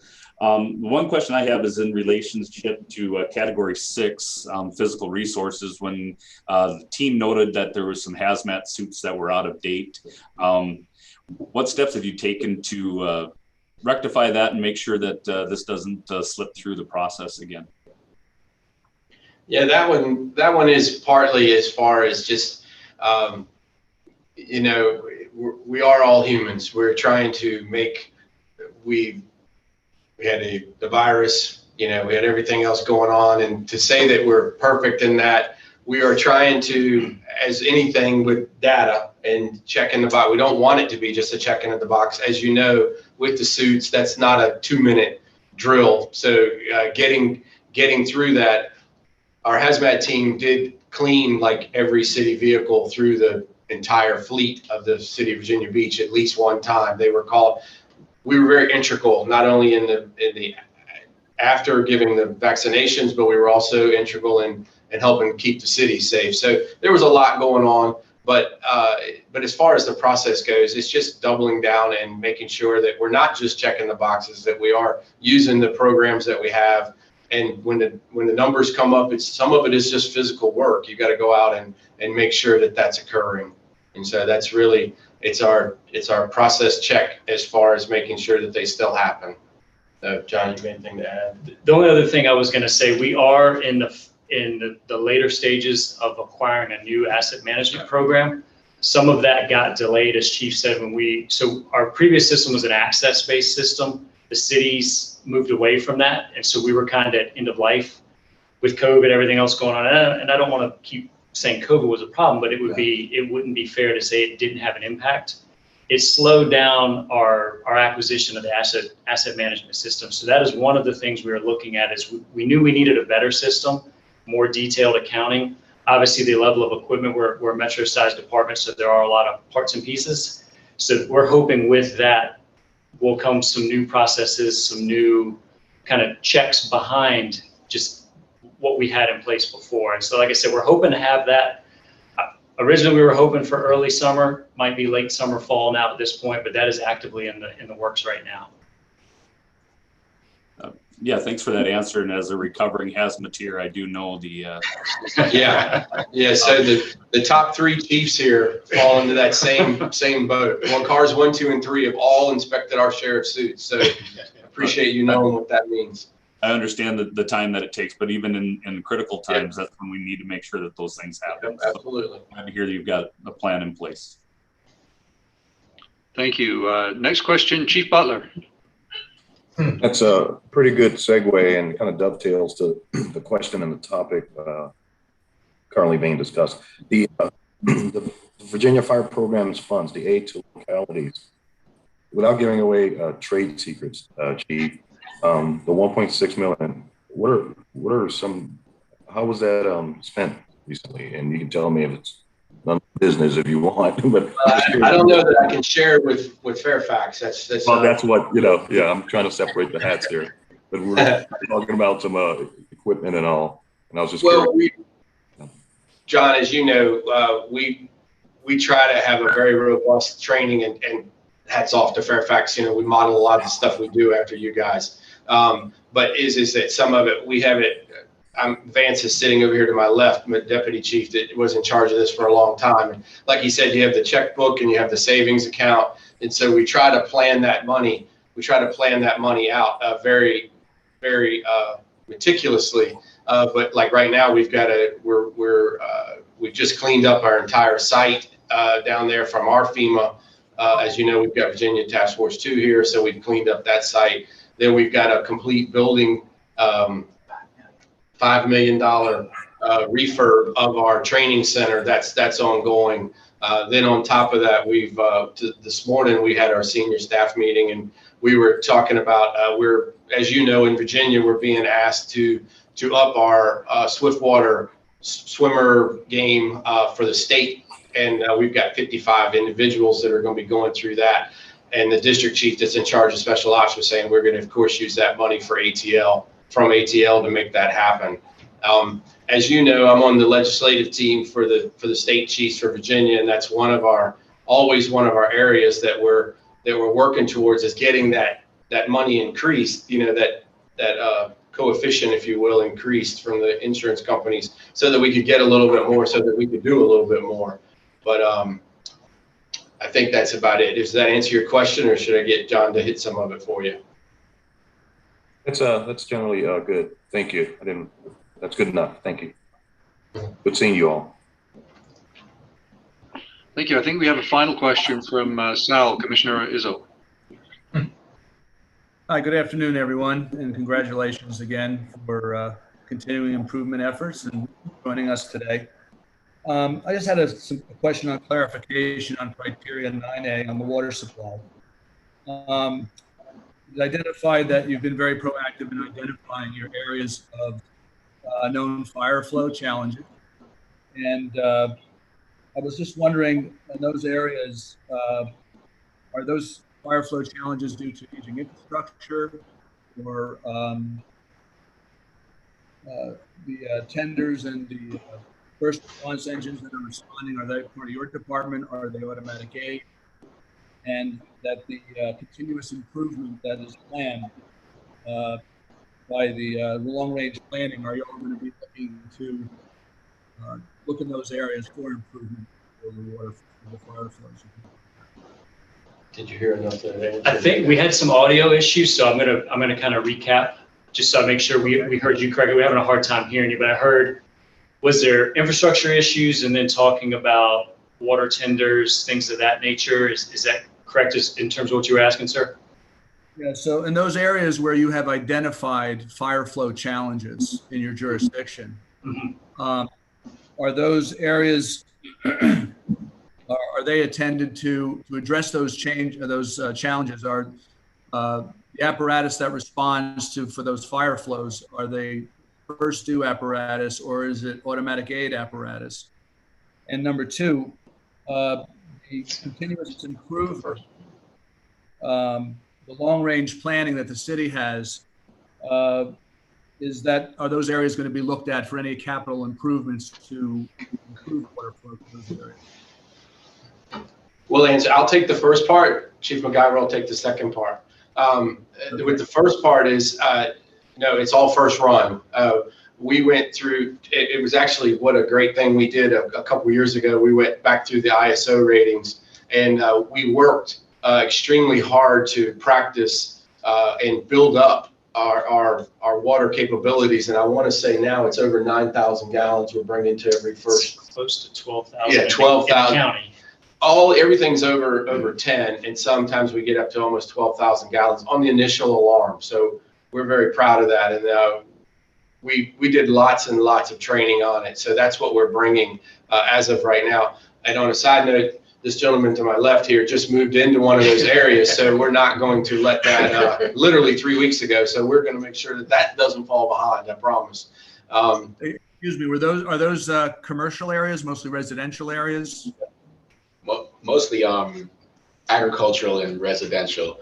And there isn't going to be too much infrastructure built out there because Virginia Beach has what we call a ARP green line, where we're not going to, where the council has adopted a policy of not promoting any infrastructure growth in that particular area as well. So what the chief is doing right now is probably the best plan to supplement it, because some of those areas won't be sewered or watered or have water lines.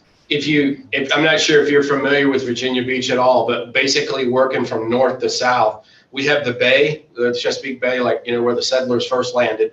We've got that park. And then you work through the city, which is dense and light commercial and high rises and stuff like that, small high rise district. Then we move into a suburban area, and then we move to what we call the county.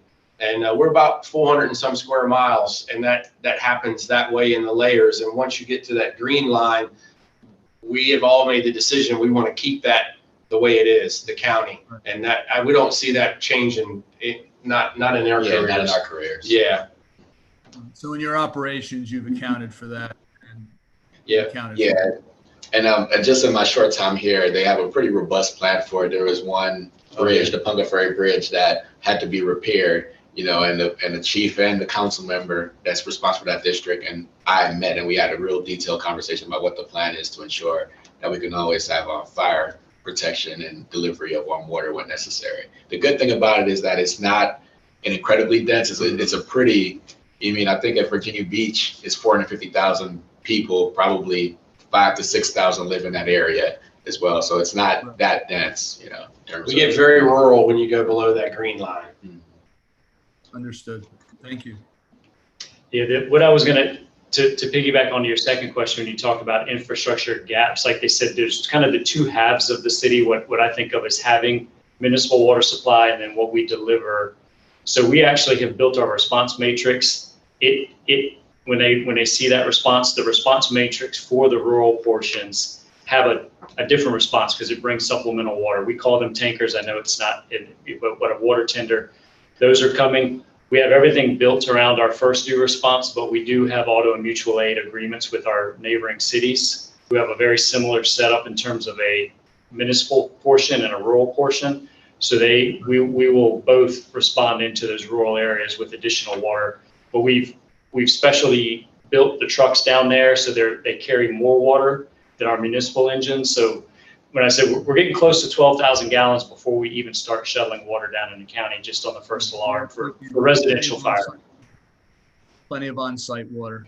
Right, and then we do still have, and then when you talk about infrastructure, we do have, from a GIS standpoint, though, draft hydrants, dry hydrants, water supplies are all noted on the map. All of them have access to that. So if we do go into a water shuttle operation, they have ready access via the MDC to see what are their choices for going out and getting additional water if we need it on that. As far as data sharing, and I just wanted to touch on that because I know it was in the report, we do have a plan in place. We're using Esri as the platform for that. We're still working through the final stages of releasing an enterprise license. So the small number of us that have individual licenses already have been working with public utilities. We have kind of a model built to share more of that information. And then as soon as we get those enterprise licenses, we'll be able to distribute that. So everyone in the city would then be able to see that information. So just to throw that out there as something that's in progress right now. All right, very good. Thank you. Thank you. I don't see any more questions for Virginia Beach. Any further discussion at this time? Maybe I could get a motion to approve. Oh, I heard everyone spoke at the same time. I definitely heard Jesse's voice in there, so we'll take Jesse's motion to approve. Motion to second. Meeting. Keating. Great, thanks, Jim. Any further final discussion? Any opposed?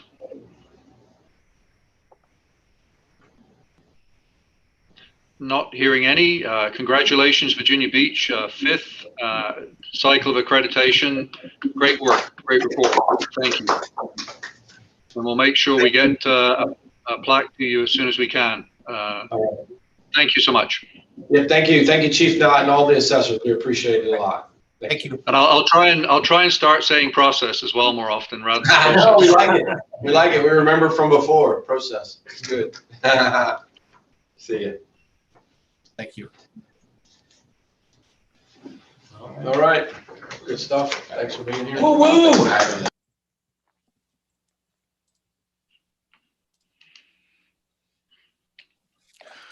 All right, Palm Beach Gardens is up next.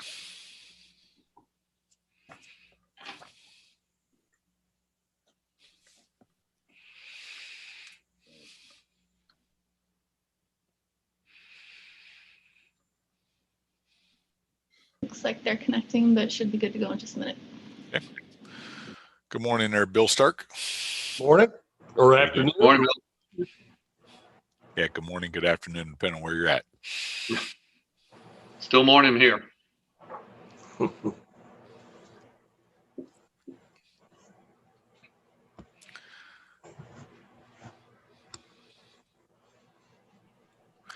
Good afternoon, Palm Beach Gardens. How are you doing?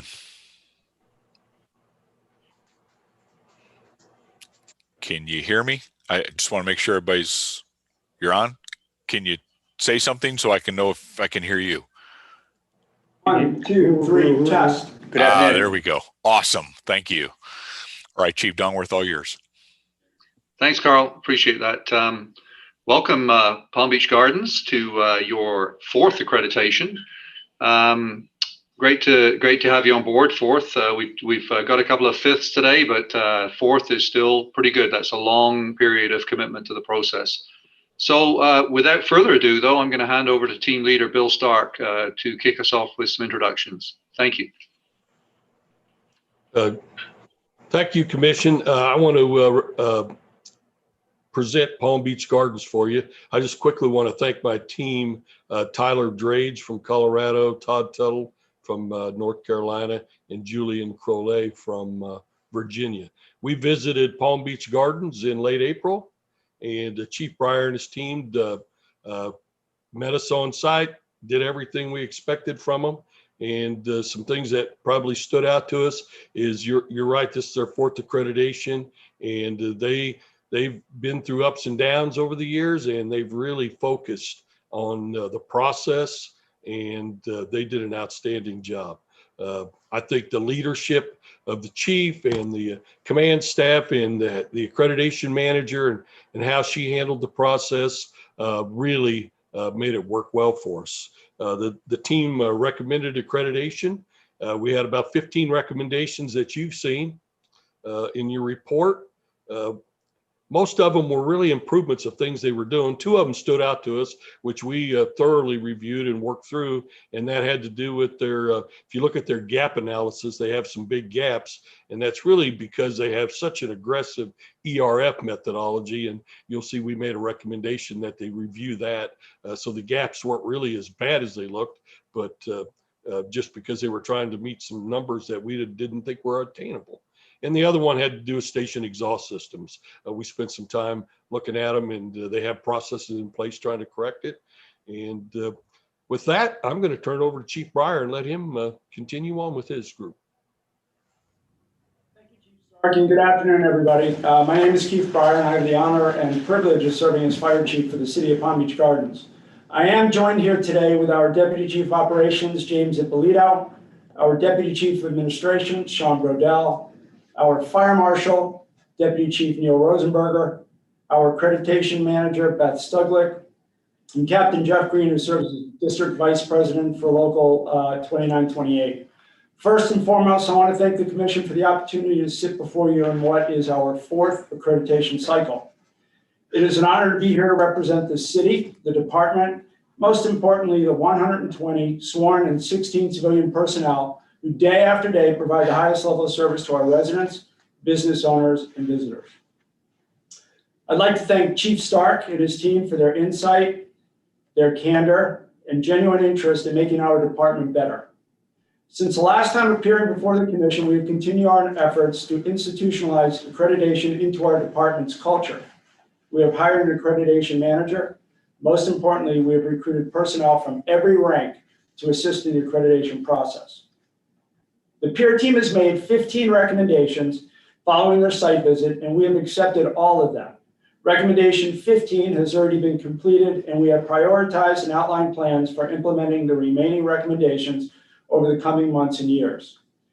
In closing, I want to thank our city manager, Ron Ferris, who could not be here today because of a previous engagement, our city council, IFF, Local 2928, for their unwavering support of our efforts to continue to improve our level of service. Thank you for your time, and the team looks forward to answering any questions. Thank you very much, Chief. I appreciate that. Let's go first to Chief Ford. Thank you, Mr. Chairman. Congratulations, Palm Beach Gardens, on a great report. I'd like to address what Chief Stark brought up as far as what looks like some pretty significant gaps in your ERF and how and the relationship to that to the recommendation to help prioritize risk within the risk class or category. Can you kind of talk us through what the issues are at hand there? Are you expecting too much? Do we have a realistic ERF benchmark? Can you kind of talk us through what the issues are with there?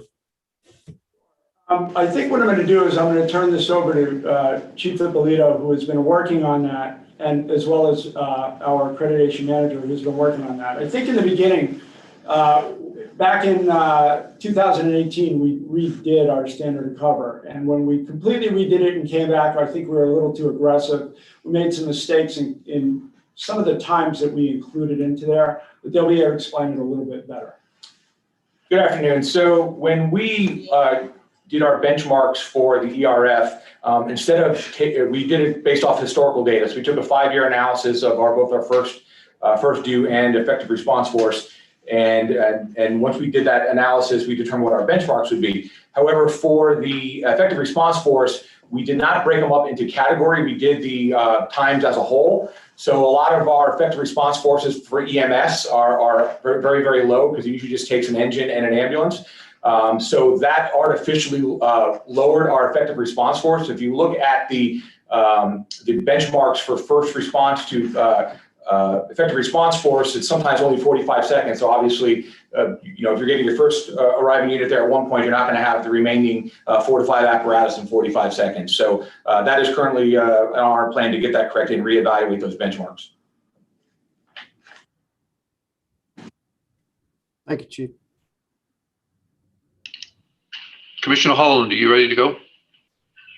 I am, thank you. Yeah, and the question I have, it's kind of a broad-reaching question, and it's been touched upon already by Chief Ford and Chief Stark. But looking at your previous accreditation report and the recommendations that were in that report against the recommendations that are in this current report, there are some similarities. There are some things that were recommended, to be done back then that are still there now, which isn't necessarily a bad thing, but with again, what's already been discussed with the task analysis and response time objectives, and then the AVL piece for vehicles and the communication. I just moving forward, I guess my question really is, getting the assurance that these recommendations aren't going to continue to play out historically or not historically, but moving forward that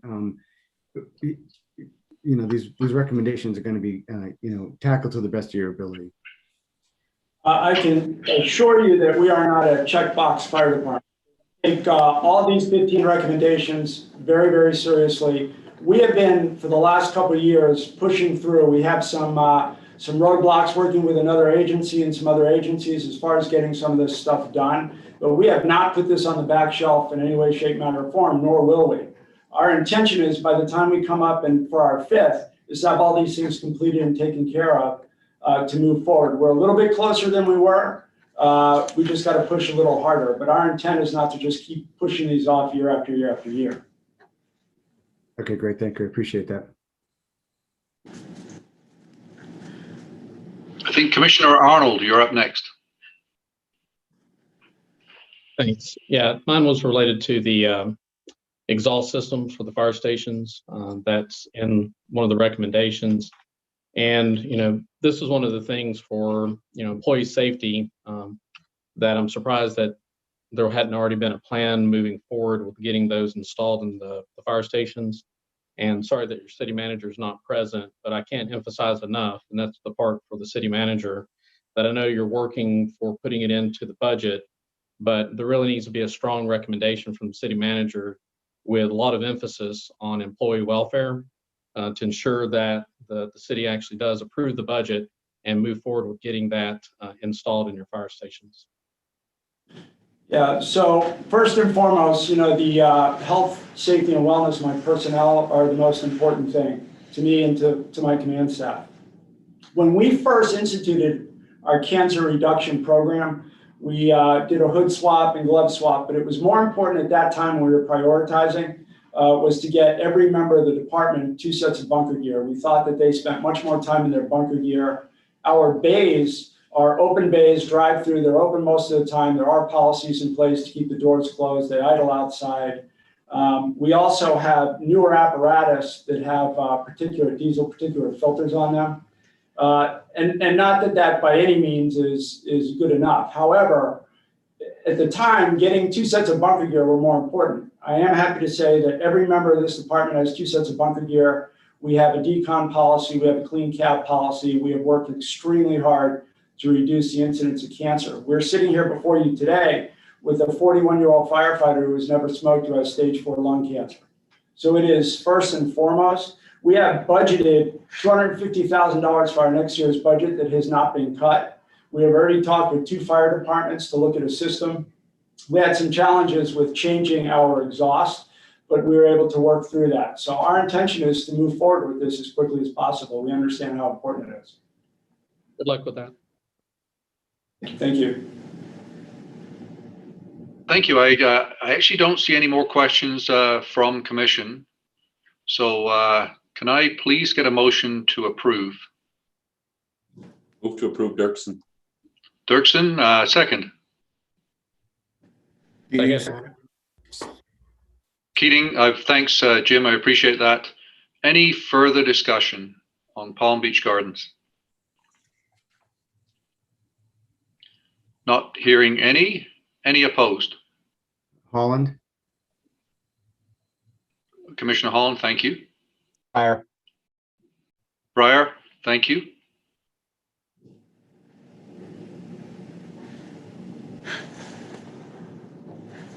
Okay, congratulations, Palm Beach Gardens, on your 4th accreditation. Noted the fact that not unanimous, and obviously there's a couple of things there that we spent a lot of time talking about that certainly we'll be watching in terms of progress next cycle, or even in the ACRs. But thank you regardless. You've been successful. Thank you for being with us here today, and we'll make sure we get your plaque to you. Thank you very much. Appreciate it. Thank you. Thank you.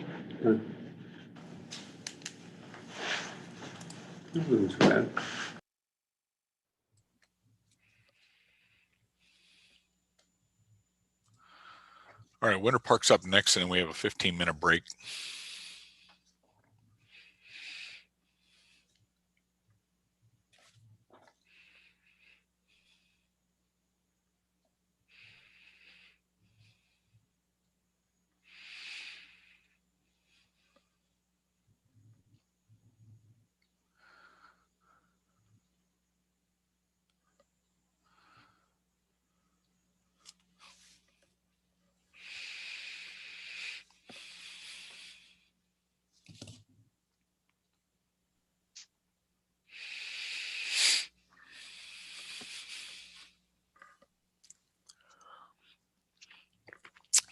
Ed, how are you doing today? Good morning, Carl. I'm doing great. Awesome. Morning, Ed. Hello, everyone. Okay, I think everyone is in. Looks like they're all connecting right now. Okay.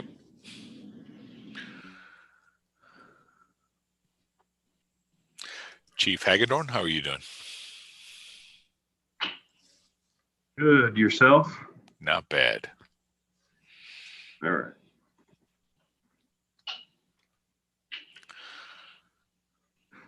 It looks like we have everybody in and is ready to go, Chief. Thanks very much, Carl. Welcome, City of Winter Park, Florida, to your fifth accreditation hearing. So again, exceptional effort over the years, and obviously an internalized process that you have committed to continual improvement. So without further ado, though, I'm going to hand over to team leader Ed Byrne to do some introductions. Commissioners, good afternoon. I appreciate the time today. I present to you the Winter Park, Florida Fire Department. Our team visited Winter Park April 25th through the 29th to verify and validate the submitted documents, found all the core competencies and the performance indicators very credible. I would like to acknowledge the fellow team members, Brad Brown, Paul Alexander, and Johida Pfister, who was a last-minute addition, for their tremendous efforts in making the site visit a success, and especially to the Winter Park team for their hospitality and flexibility during the site visit. As Commissioner Dongworth had mentioned, this is their fifth round. So as a legacy agency, Winter Park continues to show a very high level of dedication and engagement to the continuous improvement model in all facets of their service delivery process. I'm very happy to report that in just 6 weeks since our site visit, Winter Park has implemented processes to either complete or address all of the team recommendations. And in particular, I'd like to commend them on the improvement in processes within the capital facilities planning. Throughout the ongoing challenges of the pandemic in their region, both this year and last year, Winter Park continued to show resiliency and ingenuity to deliver high-level emergency services. It is my honor and privilege to recommend Winter Park Fire Department for accredited agency status, and then I'll turn the floor over to Fire Chief Dan Hagedorn. Everybody hear me okay? Yep, loud and clear. Awesome. Well, thank you, Ed, for that introduction. Before I turn it over to, hopefully, Mayor Anderson is going to pop in here in a minute. I just want to thank Ed for his dedication and professionalism while on site. He led a great team of a group of folks all over the United States. I want to thank the Commission for taking time to consider the City of Winter Park Fire Department for hopefully the fifth time around. We happily, as Ed was saying, we accept all terms or all recommendations from the team. I can say, as the fire chief, it's been a privilege to represent the fire department here during this time. Has been rather unique, if you will. We just completed a rather lengthy changeover in our command staff. Of our department of 82 people, 69 operational. More than 1/3 of the department, the agency staff, has changed rank. So we have had considerable turnover within the last 36 months. By the numbers, as they say, 10 of 18 fire officers, 7 of 12 engineer driver positions, and 10 of 39 firefighters. So we have experienced a lot in the last 3 years, not to mention a pandemic. So with that said, again, thanks to Chief Ed and his team, who have, again, led a fantastic site visit here in Winter Park. And with that, I will turn it over to Phil Anderson, Mayor Phil Anderson, if you'd like to say any words, and then Michelle Nooner.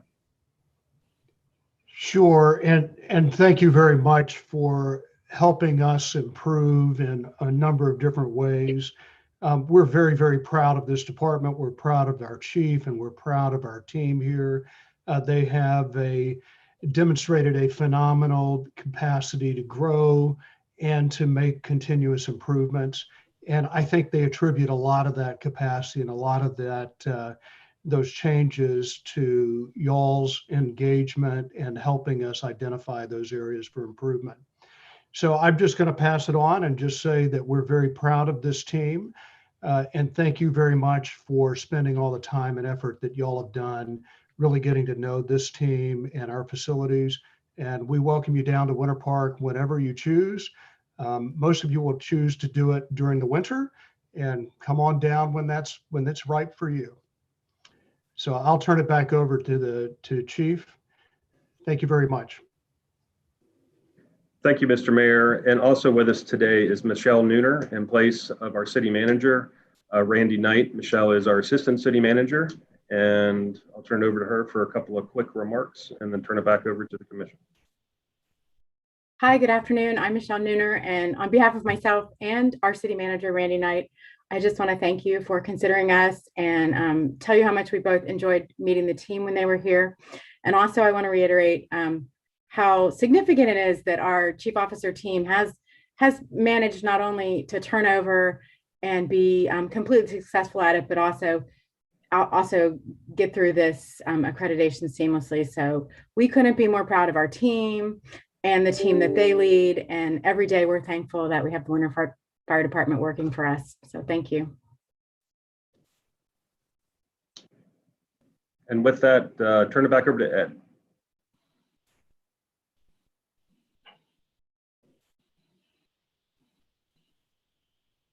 Okay, thanks, Chief. From the team's perspective, like I said, we couldn't be happier with the progress that you guys have reported in the 6 weeks since, and I'm sure the commissioners have some follow-up questions, but I have nothing further for the group, so I'll turn it back over to Commissioner Dongworth to lead the charge.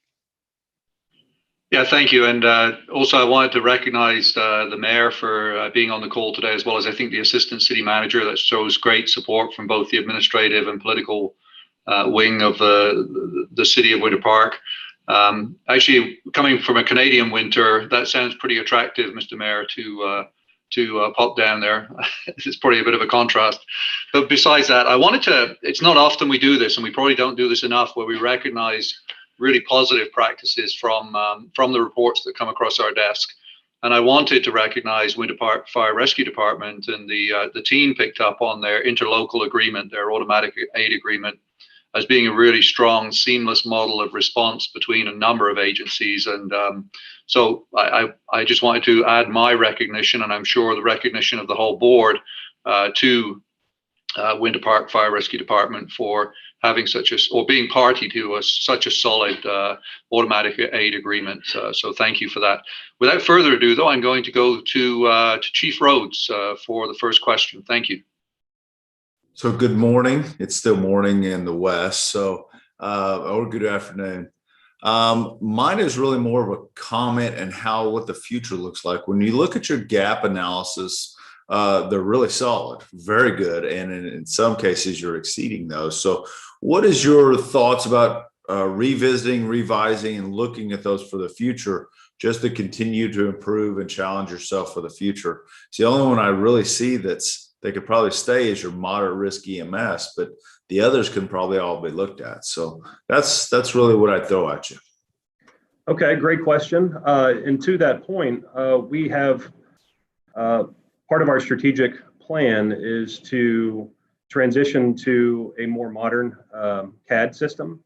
We've identified risks, or not risks, but the shortcomings, I guess you can say, with that system. It's on the older side. It's still functional, but we know that we are actually better than what our data shows, although we have to go with what we have. We are in a CIP plan to update that system next year that will dovetail nicely with our alerting system, which is waiting to be installed as we speak. So we're hoping between the two, we look to get a much more accurate data set. And with that, we will reassess our benchmarks. So a quick follow-up on that, because it's probably similar in a lot of areas. You run all of your data out of CAD then, correct? Correct. So same with call types and things like that as it barrels down. Have you looked at or evaluated what things are being dispatched as versus what the chief complaint turns out to be, and see what that actually looks like at the end of the day? Have you evaluated that piece? We have, and to that point exactly, we have just recently transitioned to a priority dispatch, and we are looking to go live literally within the next week. All of our dispatchers have been trained, our senior staff has been trained, and we're hoping to funnel call types from, I think, or off the top of my head, but don't quote me, about 29 or so call types down to about 11. Yeah. So we think we're going to gain much more efficiency from that. Or actually, we know, we just don't know how good. Good. I appreciate that. And I understand how that works. And I'm curious to see what it looks like in a few more years. So thanks, Chief. Absolutely. Thanks, Chief Rhodes. I think next question is Chief Keating. Thank you. Chief Rhodes pretty much covered the exact same question that I had because it dealt with pretty much the call processing system, and it sounds like you guys have done a lot of progress on that, and that it will eliminate any smaller issues that you had. I do want to congratulate you on one big accomplishment, and that was the authorization to build a new training facility. And for an organization your size, that's big. And I'm glad that you were able to pursue that, and hope everything comes together and you end up with that facility not too far in the future. Absolutely. And the only comment I'll add to that is it was almost too good to be true that the site team was actually they were here during that approval process. So the strategic plan worked. The prioritized need for the agency was put out there. It was presented to the agents or to the city months prior, and as they were here on site, we got the approval for the funding, so it worked perfectly. Congratulations, that's no small feat. Thank you. So I think our final question is Commissioner Lytle. Jesse, are you ready? Yes, good afternoon. Congratulations on a very well done report. I just have a question under category 3, your strategic planning initiative. It was noted that you've done a fabulous job with your strategic plan. However, the team did note that they would like you to implement a formal review and some method of tracking your accomplishments with the strategic plan. So have you given that any thought and what you plan to do to meet that recommendation? We're actually beta testing a few different web-based systems. And right now we have one in the works. It looks pretty promising. Before we pull the trigger and go to the full cost of the suite, if you will, we have to collaborate with our IT department and make sure that it checks all the boxes that they would like and works for them as well as it works for us. Great, thank you. Thank you. Okay, I'm not seeing any more questions in the chat. So unless I'm missing anything, can I ask for a motion to approve Winter Park for their 5th accreditation? Rhodes. Thank you, Commissioner Rhodes. A second? Lytle, second. Thanks, Commissioner Lytle. Appreciate that. Any further discussion?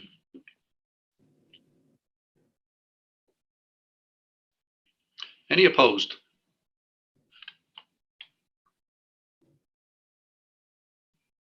Not hearing any. Congratulations, Winter Park Fire Rescue, on your 5th accreditation. Well done. Thank you so much. And we'll make the arrangements to get your plaque shipped to you. One day, hopefully, we'll get back to actually being able to hand them to you, but we're still not quite there yet. Awesome. Thank you so much.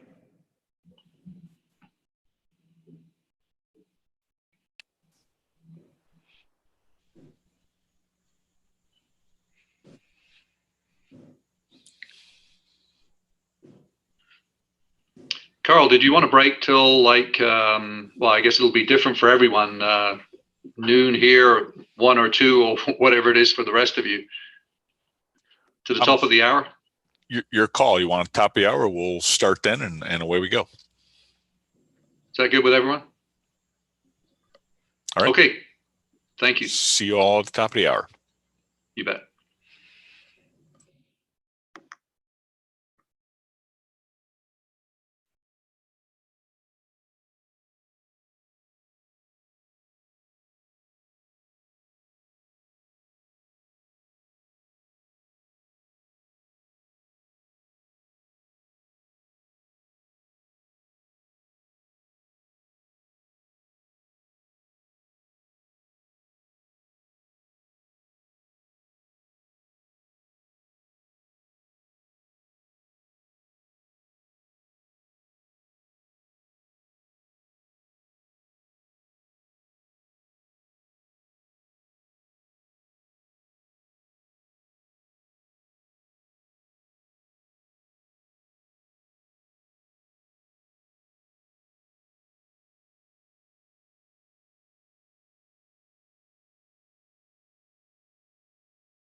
You tracking this fire in Rockton, Illinois? No, haven't heard about it. Huge chemical plant fire. Where is that located? Somewhere in the Chicagoland area, or? And 100 miles northwest, probably close to Rockford. Northwest, yeah, no doubt. Matt Knott was on earlier, so I guess he hasn't gone up there.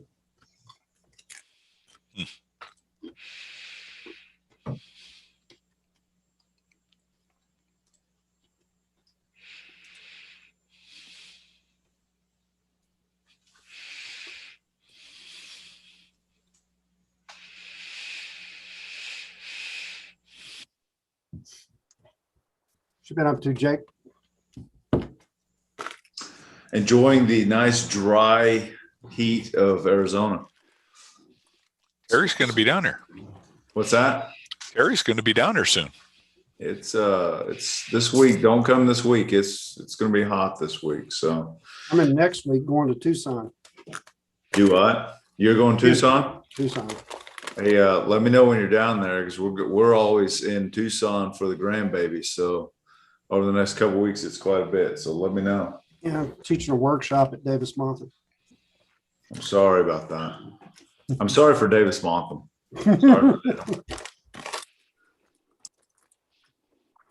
Gary West is going to be there too. I get a second instructor. Got 30 students. That's great. Oh, wow. Yeah, Gary heads up our consortium here in Arizona. So I gotta reach out to him as a matter of fact.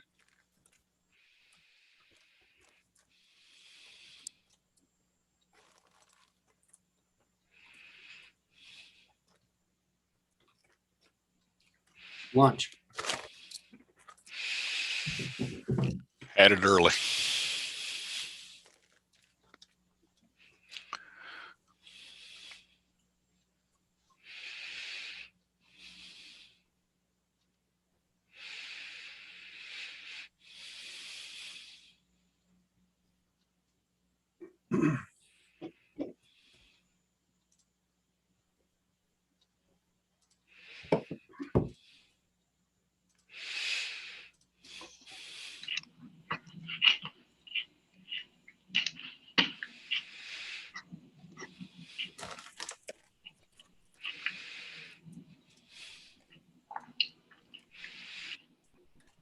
Hey, Steve.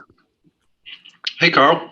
I'm going to reach out to Chief Hagedorn there at Winter Park, and if there's, I don't think there's any other close by agencies, but if they do, if there's some that are close by when we're there in September, might see if they want to borrow you or Chief Dirksen and do something. Good idea. Try to get some warm and fuzzy out of the virtual sense. No, great idea. I hadn't thought about that. Good plan. Especially for a fifth time agency. Solid agency, yeah, for sure.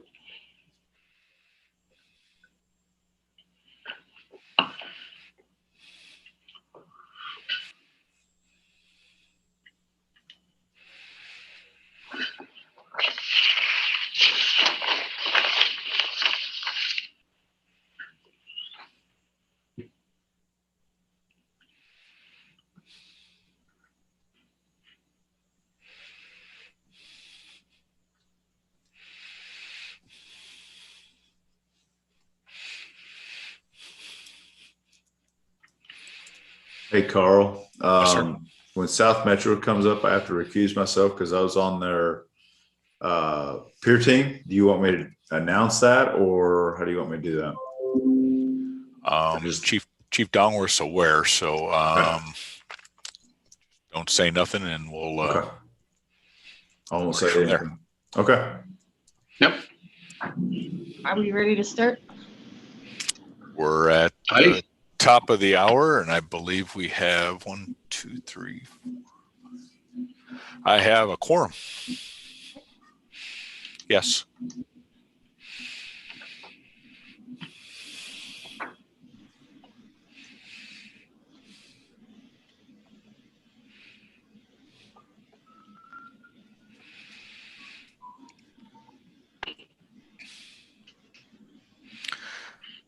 Ken Horn, you get around.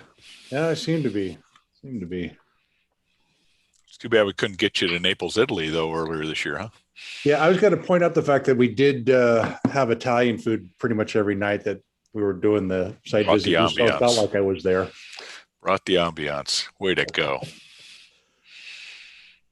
Some Chianti or Barolo with all to wash it down, I'm sure. There may have been a little bit. Kingsport Fire, are you guys, can you hear us? I know they said they're ready on their end, so. Yeah, see them in. Yes. All right. Do you guys have video? Yes,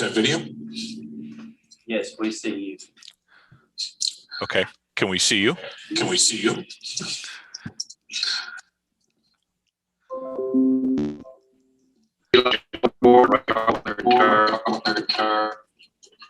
about that.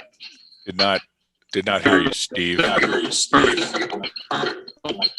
Kingsport, if you guys have, sounds like you might have YouTube on at the same time. I'm hearing an echo. Allie, if you'll mute. No, I don't think it's YouTube. There's a delay in that.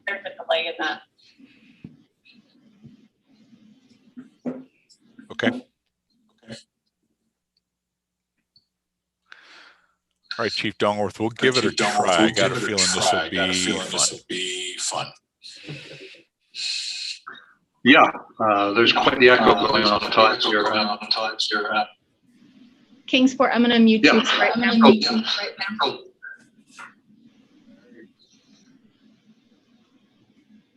Is that better? Yeah, I'm not sure what it is on their end, but. Oh, can you try again? Okay, well. Sounds like maybe it's gone. Okay, let's try again. Thanks, Katie. Oh, nope, it's back. I wonder if they have multiple microphones. That could be. It's all right, Ken, go ahead. We'll play with the mute. Okay. Yep. All right. Are you ready, Commissioner? Absolutely. Go ahead. Okay. Well, good afternoon again, and glad to be back again here to present the findings for the Kingsport Fire Department, Kingsport, Tennessee. Our site visit took place on May 9th through the 13th of 2001. It was an actual on-site visit. Before I get started, I'd like to recognize the Pure team for all their hard work before and during the site visit. We had Assistant Chief Matt Jacoby from Cary Fire Department, Chief Brad Tadlock from Hilton Head Island Fire Department, and Assistant Chief Jeremy Massey from the Naval Air Station Corpus Christi. I would also like to thank Fire Chief Scott Boyd, the Accreditation Manager Jesse Bishop, and their entire accreditation team for opening up their agency and their hospitality while we were on site. During the site visit, our team found the agency was very open and responsive to the team's inquiries and any of the possible recommendations that we may have had. The team found an agency that embraced the continuous improvement process and is working hard to be an outcome-driven agency. It has in place and is working to improve processes to continually monitor the agency's performance. The team met with the mayor and the city manager, all of which were knowledgeable and supportive of the accreditation process and even spoke very highly of the agency and really understood what accreditation was, since they had several other departments within the city that are also accredited. You'll see we did make a number of recommendations in the spirit of continuous improvement. There were 21 recommendations that were made. Many of these were had to do with upgrades to their RMS systems and trying to figure out ways to incorporate those into a new records management system that they have just recently implemented. And then additionally, there were recommendations that were made kind of working with the agency on areas where they had already determined there were some areas that needed to be improved through that spirit of continuous improvement. So I don't think it should be any kind of reflection on the type of agency that we found there. And in fact, is to the credit to the agency that they really identified areas, and we're working, wanted to work hard to make those improvements, and worked with the team very well. With that said, through consensus, our team recommends accreditation for the agency. And with that, I'll pass it on to Chief Scott Boyd. Thank you. Thank you, Ken. I appreciate that. Thank you to the commission for allowing us to come before you today. Special thanks to the team as they came in, found them to be very receptive, fair but stern, and that's what we were hoping for. And as we found things through this, with it, we've been accredited before, being the 5th time through. I guess we're almost in a sense a poster child for the fact also we were accredited back in 99. Then we were deferred the 2nd time through, which showed to us at least the fact that we needed to be working on certain areas. We took it to heart, to say the least. And from that point on, we've tried to be proactive and assure that we have all those processes in place that we can, to assure accreditation as we move forward. Another thing from our department, in the fact of we've always tried to make sure that we have stayed proactive in training and getting our people prepared and buying into the accreditation process. We've had multiple, as far as team leaders, peer assessors, folks that are within the department who we've sent for an annual training or on training to get started out into it, so we can assure a succession plan for many, many years to come. This carries on through. So with that, we've put all those things in place, and I'm sure we try to have a proactive approach to it. Process, not project, as a lot of folks like to say with this. And we've already started from the recommendations that the team had brought in. We've already started addressing the multiple layers of those. At this point, we've already addressed probably about half the recommendations that the team had presented to us when during the site visit. So with that, that's all I've got. Be happy to answer any questions.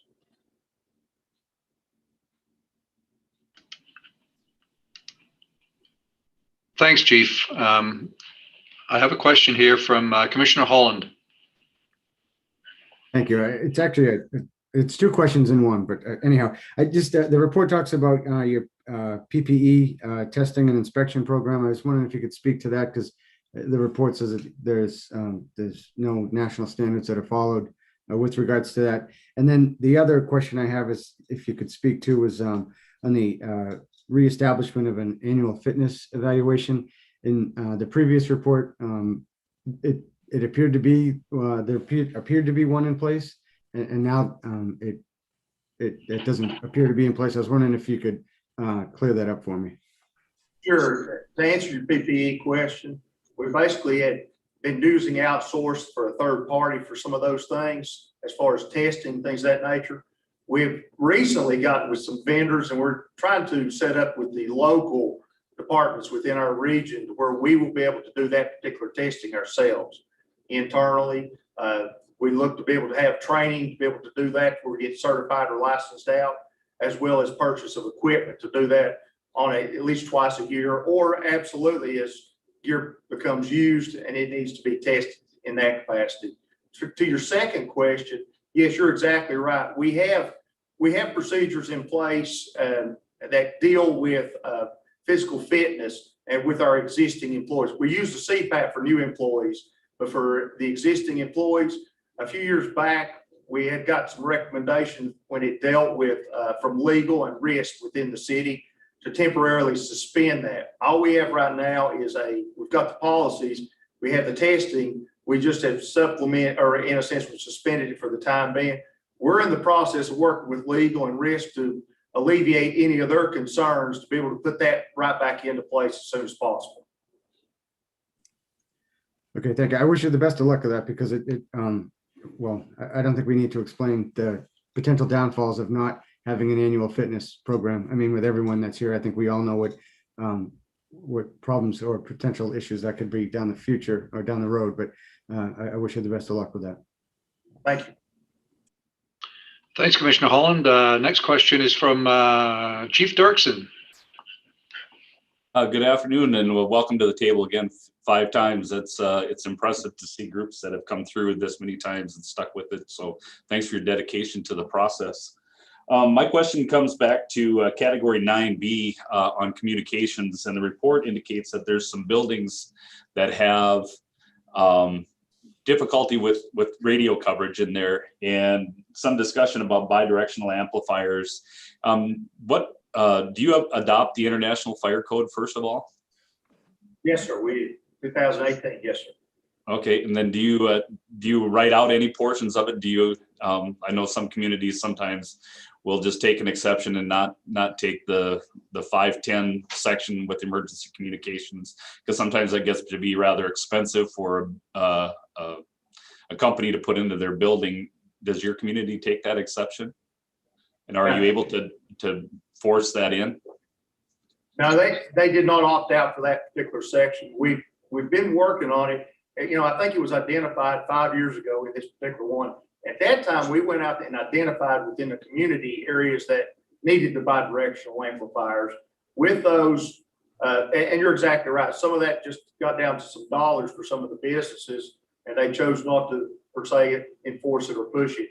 With that, though, we did come up with some sort of identification for those agencies or locations and potentially alternative plans for communications.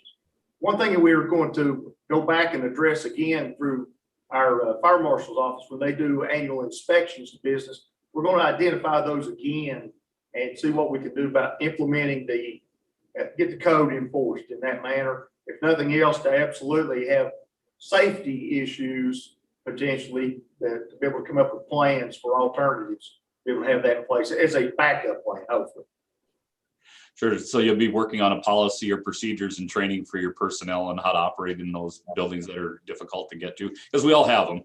It's just a matter of being able to work it through the code. So.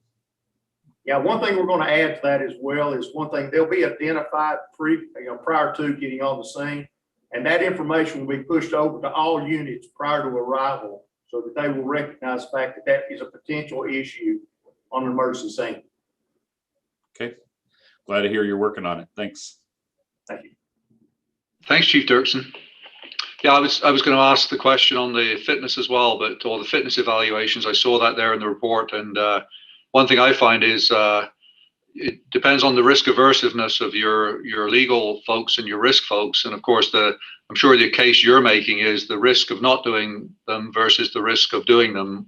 Everything involves risk. If we drive a truck out of the fire hole, there's risk. But anyway, I won't belabor that one for sure.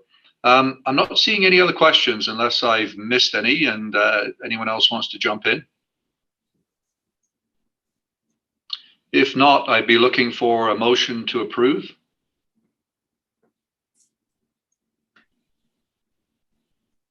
Rhodes with micro motion. Thanks, Chief Rhodes. Second? Keating, second. Thanks, Chief Keating. Any further discussion on Kingsport, Tennessee?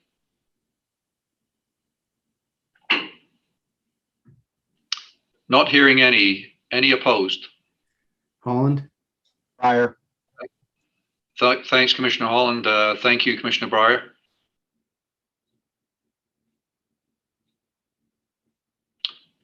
Not hearing any others.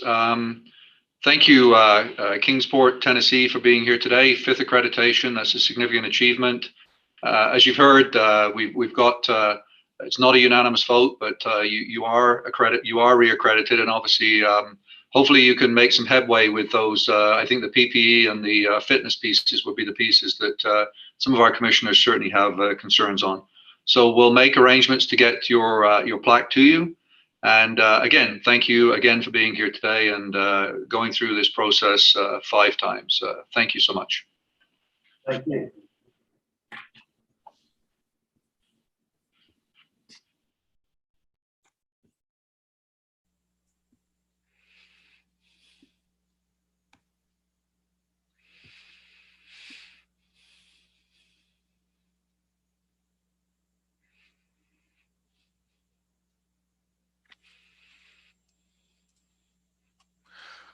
All right, next up is Mandeville Fire and EMS.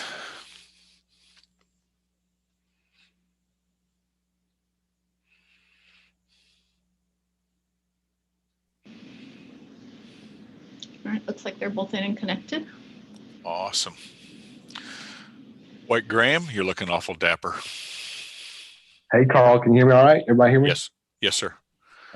Mandeville, All right. welcome to the table. Can you hear us all right? We can hear you good. Wow, good audio. Awesome. Chief Dongworth, it's all yours. Thank you, Carl. So welcome, Mandeville Fire EMS, St. Tammany Fire Protection District number 4, Mandeville, Louisiana. Great to see you here today.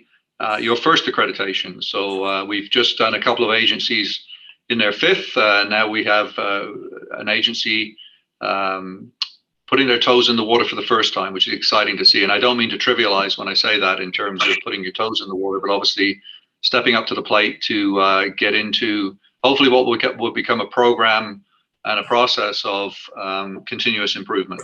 So without further ado, though, I'm going to hand over to accreditation manager, I beg your pardon, team leader Robert Graham to do the introductions for the department. Thank you, Chief. And let me take just a second, couple of housekeeping issues. One, I'm at the beach.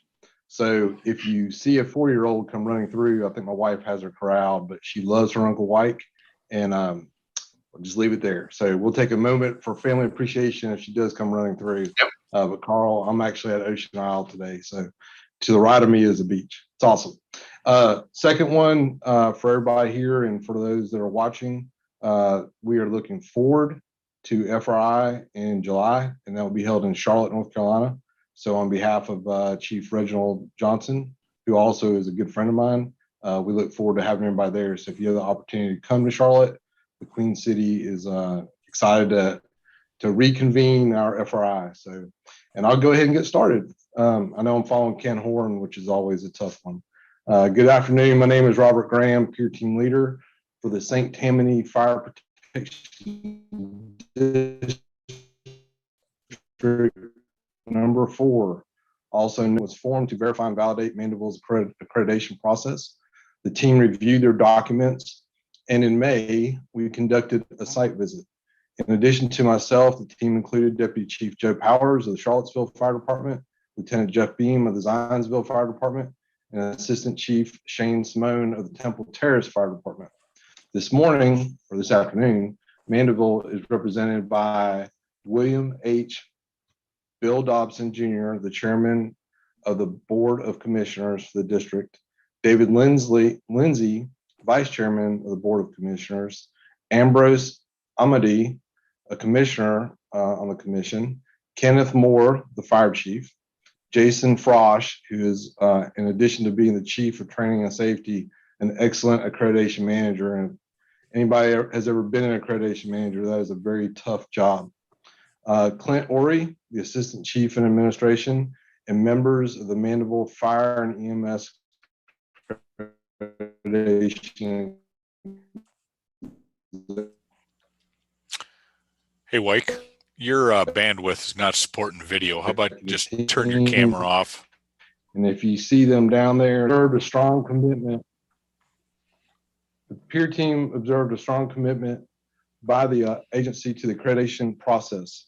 This is the agency's first accreditation cycle, and they have institutionalized the process and utilized the accreditation model as a cornerstone by which to manage. The peer team has made a recommendation for accreditation to the commission, to this commission, and made several strategic and specific recommendations to assist Mandeville with current and future processes and programs. The agency has excellent community support. During our site visit, the team identified a strong commitment from the parish, the city council, and the fire protection district commissioners. Following the site visit, the agency immediately embraced the recommendations of the team and has begun the process of moving forward. And Chief Moore will go over that in just a second. Lastly, I'd like to recognize Chief Moore for his personal dedication and leadership in the accreditation process. This is actually Chief Moore's second first-time accreditation process. Chief Moore is a retired chief of Columbus, Mississippi, where he embraced the process and the model, leading that agency.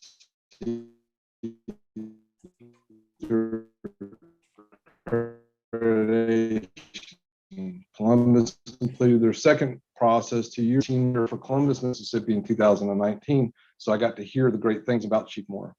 Chief Moore brought his expertise and leadership to Mandeville and has developed a culture within Mandeville dedicated to excellence. The recommendation from our team is an outcome of their efforts and the leadership of his entire agency has embraced. Upon our arrival, Chief Moore and his command staff were present and available throughout the visit. At this time, I'd like to turn it over to Fire Chief Kenneth Moore. Thank you, White. I greatly appreciate that. My name is Kenneth Moore. I'm the Fire Chief for St. Tammany Fire District Number 4, Mandeville Fire and EMS. And I have the honor and the privilege of representing Mandeville Fire District 4 before you today. I want to thank all the commissioners of CFAI for your time and your consideration. I'd like to also thank the peer team that came in. They were very frank, open, and professional in their guidance, assessments, recommendations, and evaluations during the process. Before introducing the members of my management team and my board, I would like very much to speak for all in attendance in wishing that all personnel of the district could be here in person. Without their efforts and their contributions, none of us would be before you today. The bedrock of our service to the community we serve is that we are united as one. All are equally essential in our mission. And I thank the boots on the ground and everybody that's providing the services today instead of being able to be here with us. At this time, I would like to introduce our commissioners. To my left, I have Chairman Bill Dobson. Behind me, I have Vice Chairman David Lindsay. And to the right, I have Commissioner Ambrose Amity. And I would like to give Chairman Dobson a few minutes to speak before I introduce you to my team. Thank you. Thank you very much, Chief. I'd like to reiterate, I want to thank the Commission on Fire Accreditation International, and particularly the peer assessment team. I had a chance to meet with each one of them when they came on their visit. I was very impressed with their professionalism, and I think in turn, we may have exchanged that professionalism with them. At least I'm hopeful that we did. I want to thank my fellow commissioners and Chief Moore and his personnel of the fire district for the tireless work they did and have continued to do in this endeavor. It's been a privilege for me to be a part of this fire district for the past almost 23 years. I've seen it grow from a very small department to what it is today, and I've seen the professionalism grow with each hire that we've made over the last 23 years. I'm particularly proud of the efforts of Chief Moore and his staff.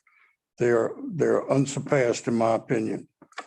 It's been a very much a privilege to serve the citizens of Mandeville and St. Tammany Parish on this fire district. And it's an honor for me to appear here before you today in this commission. I can assure the commission that we take your recommendations seriously and will work diligently to implement each one. Our Board of Commissioners will continue to strive for this department to be the very best that it can be. I can assure you of that. Thank you again for your consideration. And once again, it is a tremendous honor to be associated with this fine group of fire and medical professionals. Thank you. Chairman, if you'll allow me, to my immediate right is our accreditation manager and also our chief of training and safety, Jason Frost. And to his immediate right is our assistant chief of administration, Clint Orey. And behind me is all the members of the management staff that all played a role in every aspect of this process. There are about 28 other people who were part of our internal stakeholders who of course couldn't be here today. But I want you to know that we're here speaking on their behalf also. It's an honor that represents another stepping stone. It's a milestone for us in the commitment of St. Tammany Fire District 4 to provide the highest caliber of service to the largest community we serve, past, present, and future. Our citizens deserve no less. Mandeville Fire EMS is an all hazards department. The district's committed to the communication, the transparency, both with our internal and our external stakeholders. The district understands this is an ongoing and uninterrupted process of continuous improvement. And again, the milestone of being considered by you today is a marker and a pathway to progressive goals that will continue long into the future. The peer team left us with 14 recommendations, which we proudly accept. 4 of those recommendations have already been completed. And briefly, if you have the list of recommendations before you, number 5 had to do with a written agreement for our fire investigation services. That has been completed with all 13 fire districts in St. Tammany Parish. Number 11 was had to do with a water tanker and automatic aid in one of our areas, which we have done. The automatic aid's been completed and it's already been put in the CAD system. Number 13 had to do with our changing over to a new communication system, a new dispatching system. And we are continuously monitoring that and have a great working relationship. That was turned over to our sister department, Slidell, who handles our communications now for the whole parish, for the fire districts. And they are the only other accredited department in the state of Louisiana. And so they know exactly what we need and they're working with us to accomplish that. Number 14 was a formal process to review all our contracts with our external agencies on an annual basis. And I'm proud to tell you that that has been completely done and put on the calendar for review as each contract comes up based on who's responsible for it. So with that being said, I represent to you St. Tammany Parish Fire District 4, Mandeville Fire and EMS. Thank you, Chief, and also thank you to the Chair of the Board of Commissioners for addressing us. That's always great to hear. There's a couple of people who have questions to start with. So Chief Keating, do you want to go first? Sure, thank you. Both of my questions deal with criterion 7, basically workplace safety. One of the recommendations was that you develop an internal working group to assist in identifying and reporting, evaluating, addressing, and communicating workplace hazards. And the other one was pretty much replication of that process to communicate, to identify and communicate near-miss events. I was wondering any progress on that or any plans on how you may put that together? Absolutely, sir. We have discussed it, and I'll turn that over to our accreditation manager, who's also in charge of our training and safety, who is responsible for that. Thank you, Chief.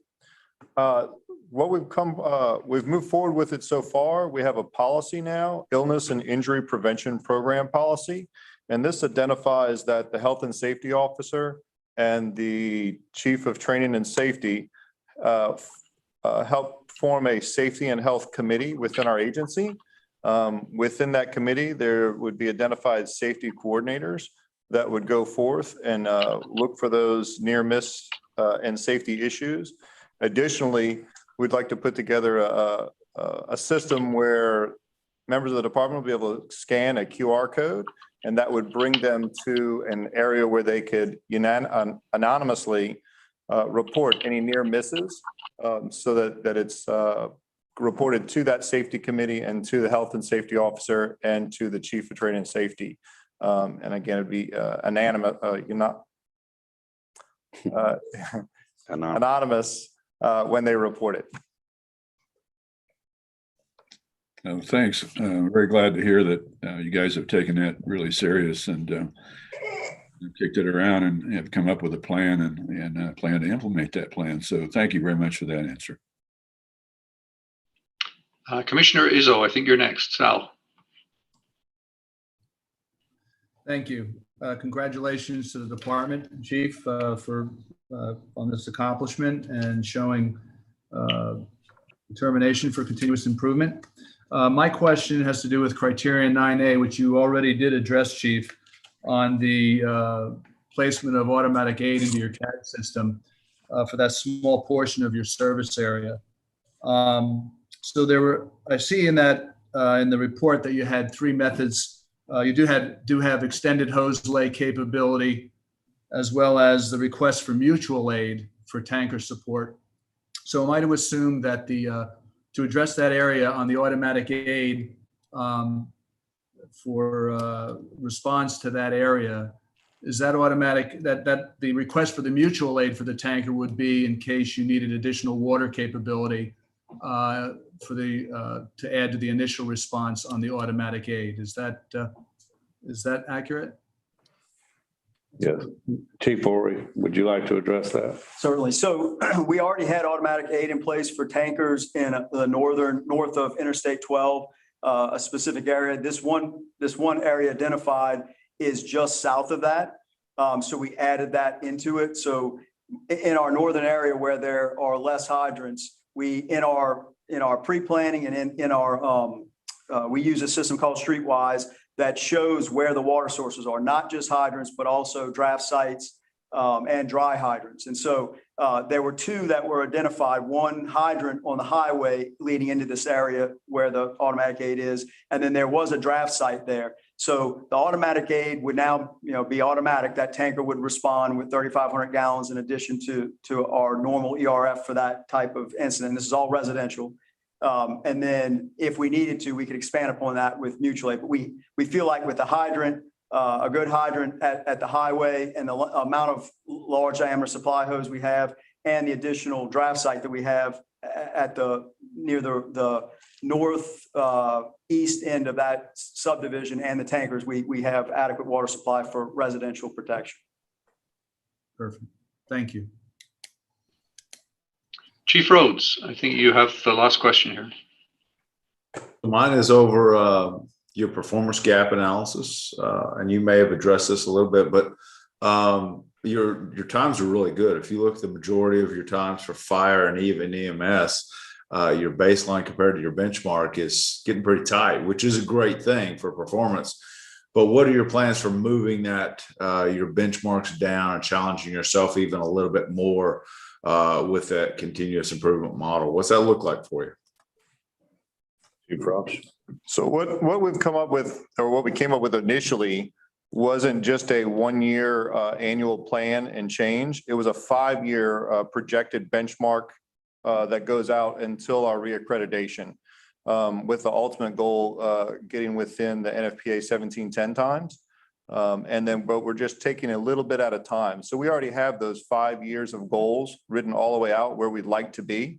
So what you're seeing is just that one annual gap. And then we reassess those every year, moving towards that ultimate 5-year goal. Excellent. Thank you. That's all I got.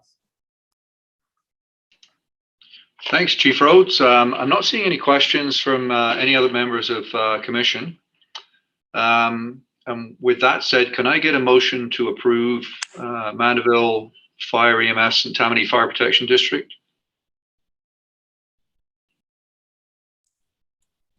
Or approve Dirksen. Thank you, Terry. Second?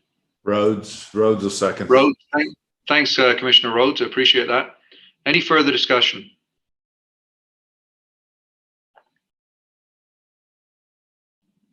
Not hearing any opposed.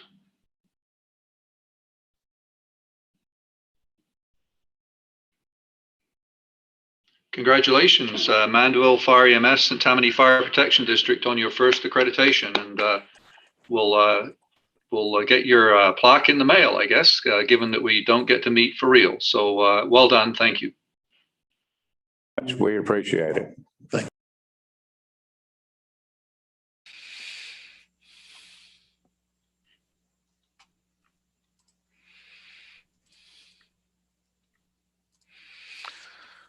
All right, next up, Grand Rapids Fire Department.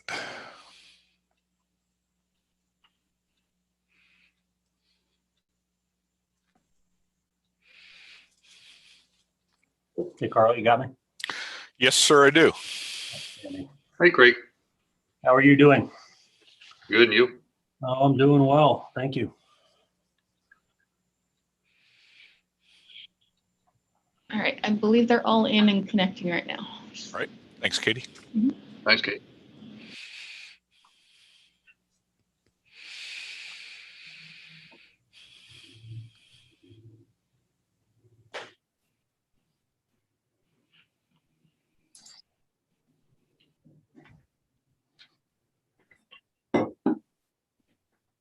Good afternoon, Grand Rapids. How are you doing?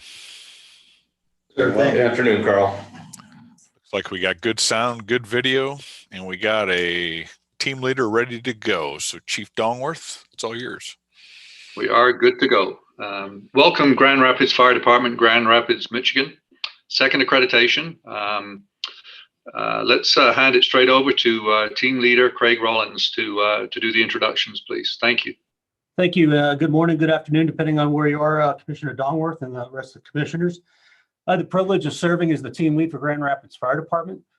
Today, we're joined by Chief Lehman. I believe we have Mr. Lou Canfield, who's the City of Grand Rapids Chief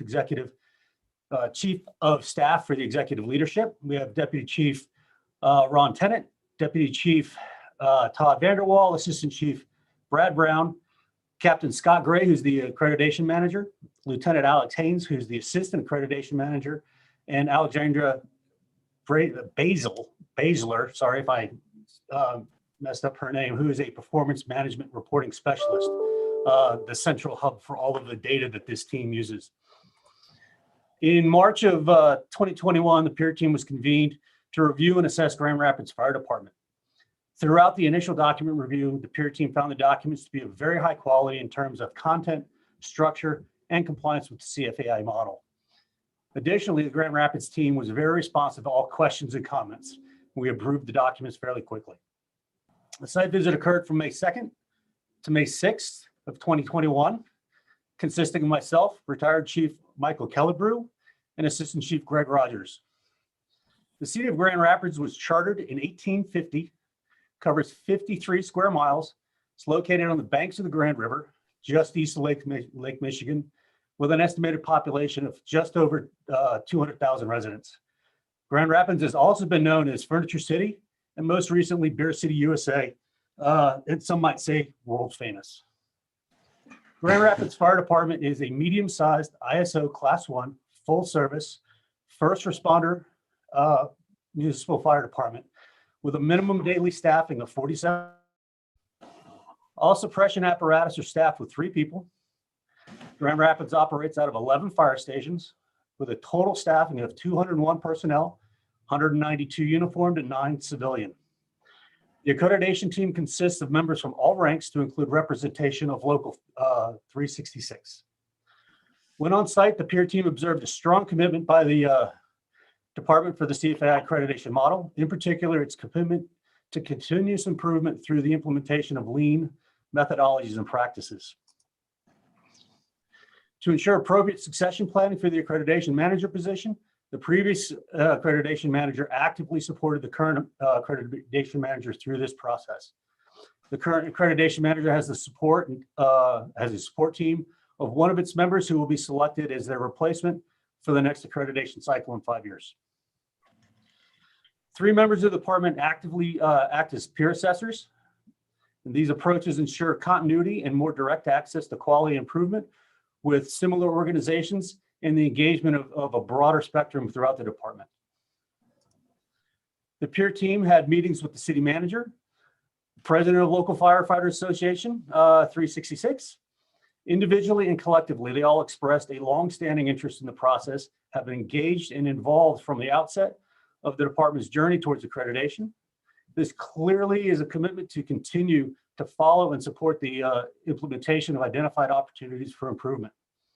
After a thorough review of Grand Rapids Fire Department, the peer team provided 13 opportunities for improvement, 7 strategic, 6 specific, and unanimously recommended the accredited status by the commission.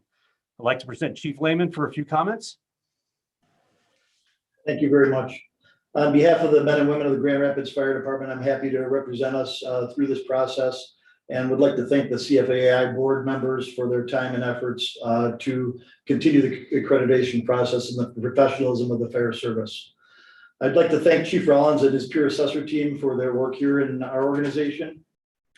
I also like to thank the men and women of the Grand Rapids Fire Department for their work and their continuous efforts to improve on our mission and on our goals to improve the organization daily. Thank you to our planning division for all of their hard work, led by Captain Gray, our accreditation manager, and Lieutenant Haynes, our assistant accreditation manager, as well as Alexandria Basler for their, and also as they report to Assistant Chief Brown. They've done all the heavy lifting when it comes to this reaccreditation process, and for that we are very thankful. We are proud to be before you today for consideration of reaccreditation and believe that the work that we have done through continuous improvement and our accreditation, as well as our strategic planning process, helps to make us a more professional department. Our city manager is unable to attend today's hearings, but he has been extremely supportive of our efforts, and his chief of staff is attending and will be reporting back to him. I'd like to thank you again for this opportunity, and we look forward to answering any questions that you may have of us. Commissioner Dogworth, that concludes our opening comments. We're welcome to take any questions the commission may have. Thanks, Craig. Thanks, Chief. Let's go to Chief Ford for our first question. Thank you, Mr. Chairman. Congratulations, Grand Rapids, on a great report. My question goes to the airport. I'm assuming that the aviation rescue and firefighting mission is probably a contract, a separate agency, perhaps? That's correct. That is handled by the airport fire department. They're on site out there. Okay. It recommends here that you include the terminal portion of the airport in your inspection program and include it with notification of incidents to ensure that you're getting the right notification.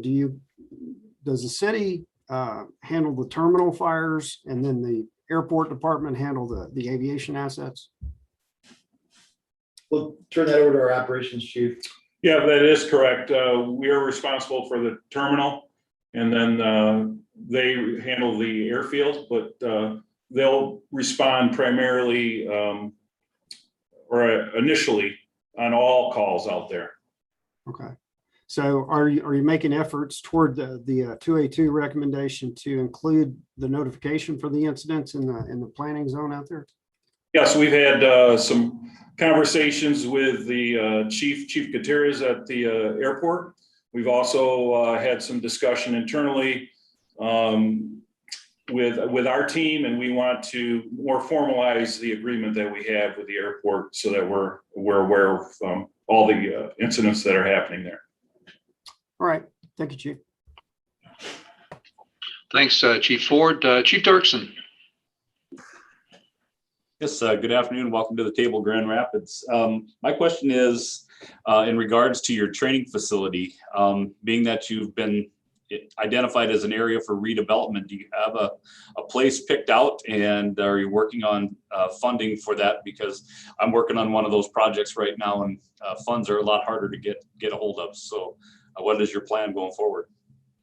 Thank you, sir. I'll let our Assistant Chief Fred Brown answer that question. All right. Yes, we've been in process of looking at various sites throughout our landlocked 45.3 square miles for several years. Multiple options have been brought forth to the city. It just hasn't been the right time. We do have a few properties in mind. Our current facility is located directly on the river, which is a very valuable piece of land as we're redeveloping and bringing the Rapids back to Grand Rapids. We are in current talks with the local Grand Rapids Community College and the city of Wyoming to the south of us to look at a joint operation, and we do have a site selected. So work continues on this, and at some point the time will be right and we will move off the river. I'm glad to see that you're working on that, because when a developer comes with lots of money for city lands, they'll give it up pretty quick and you'll be out of luck. So keep That working is on it. correct. Yes. I'm not seeing any other questions from commission here right now. So could I get a motion to approve Grand Rapids Holland, for their second accreditation? Holland. Ken, did I? Yeah. Oh, I see. You're making the motion, Ken. Thank you. Can I get a second? Lidle, second. Jesse Lidle, Commissioner Lidle, I heard second. Any further discussion on Grand Rapids?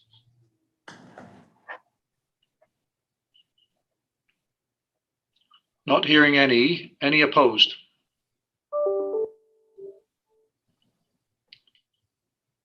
Congratulations, Grand Rapids Fire Department, Grand Rapids, Michigan, on your second accreditation. Well done.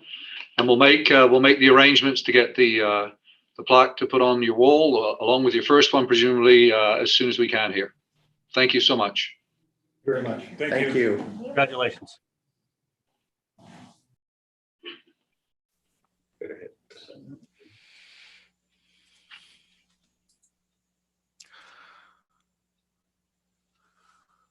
All right, South Metro, second to the last. Is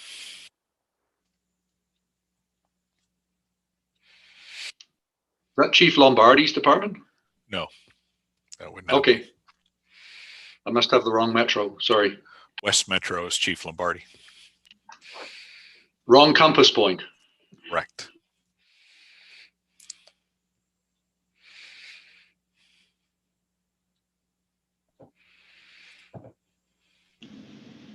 Okay, looks like they're all in. Hey, we got two Jerrys. How you doing, Jerry? Just fine. How are you, sir? Good. You know you got Jerry standing behind you? Yep, let me get rid of that. Oh, okay. It's Or okay. try to get rid Two of- Jerrys are good. Jerry's got your back. That's it. The more Jerry's better, I say. Absolutely. Correct. Sorry, just trying to get all in tune here. There we go. Oh, you're good. So I think we're good to go. Sorry, go ahead. Do we have the chief and the others on board on the call? Yep, I see him. Can Okay. you guys hear us in South Metro? Awesome. All right, Chief, all yours. Perfect. Thanks, Carl. Welcome, South Metro Fire Rescue, Centennial, Colorado, fourth accreditation. That's a great achievement. Obviously, that really shows an embedded process program of continuous improvement. So, without further ado, I'm going to hand over to Team Leader Jerry Nollner to do the introductions. Good morning, commissioners, or afternoon, depending on where you're located at. I want to thank you for the opportunity to present South Metro Fire Rescue for consideration for renewing their accreditation process today. We conducted our site visit on May the 2nd through the 6th of 2021. And the team that we had on site, we had a mixed site visit. So we had Ron Melser Jr., who was operating on the team. We had Jake Rhodes, commissioner, was on the team. Suwana Kurtikow, Alec Ogden, were all part of the team. The site visit, South Metro is a full service organization, 581 line personnel, 171 civilian personnel operating out of 30 fire stations. They have a lot of good things going on for the organization. They had a couple of areas that the team felt, was some programs that were outstanding for the organization. The community relations program, small group that has a lot of interaction, social media input with the citizens of the community.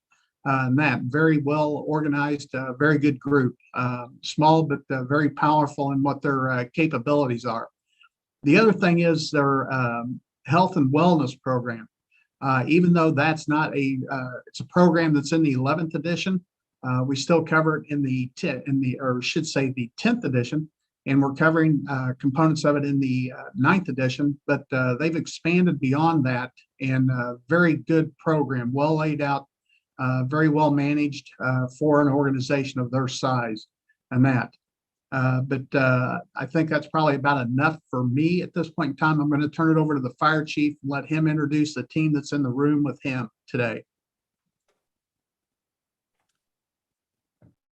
Thank you, Jerry. I am here with my Assistant Chief of Business Services, Mike Delorfano, on be your right all the way to the end. Scott Swindoll, who's our accreditation manager, our board chair, Jim Albee, from our board of directors, and Paul DeSalvo, who's the treasurer from our local 2086. And I'm going to start off by just thanking the organization, not just for weathering through yet another accreditation process, but also weathering through the pandemic. And thankfully, it's at least partially in our rearview mirrors now.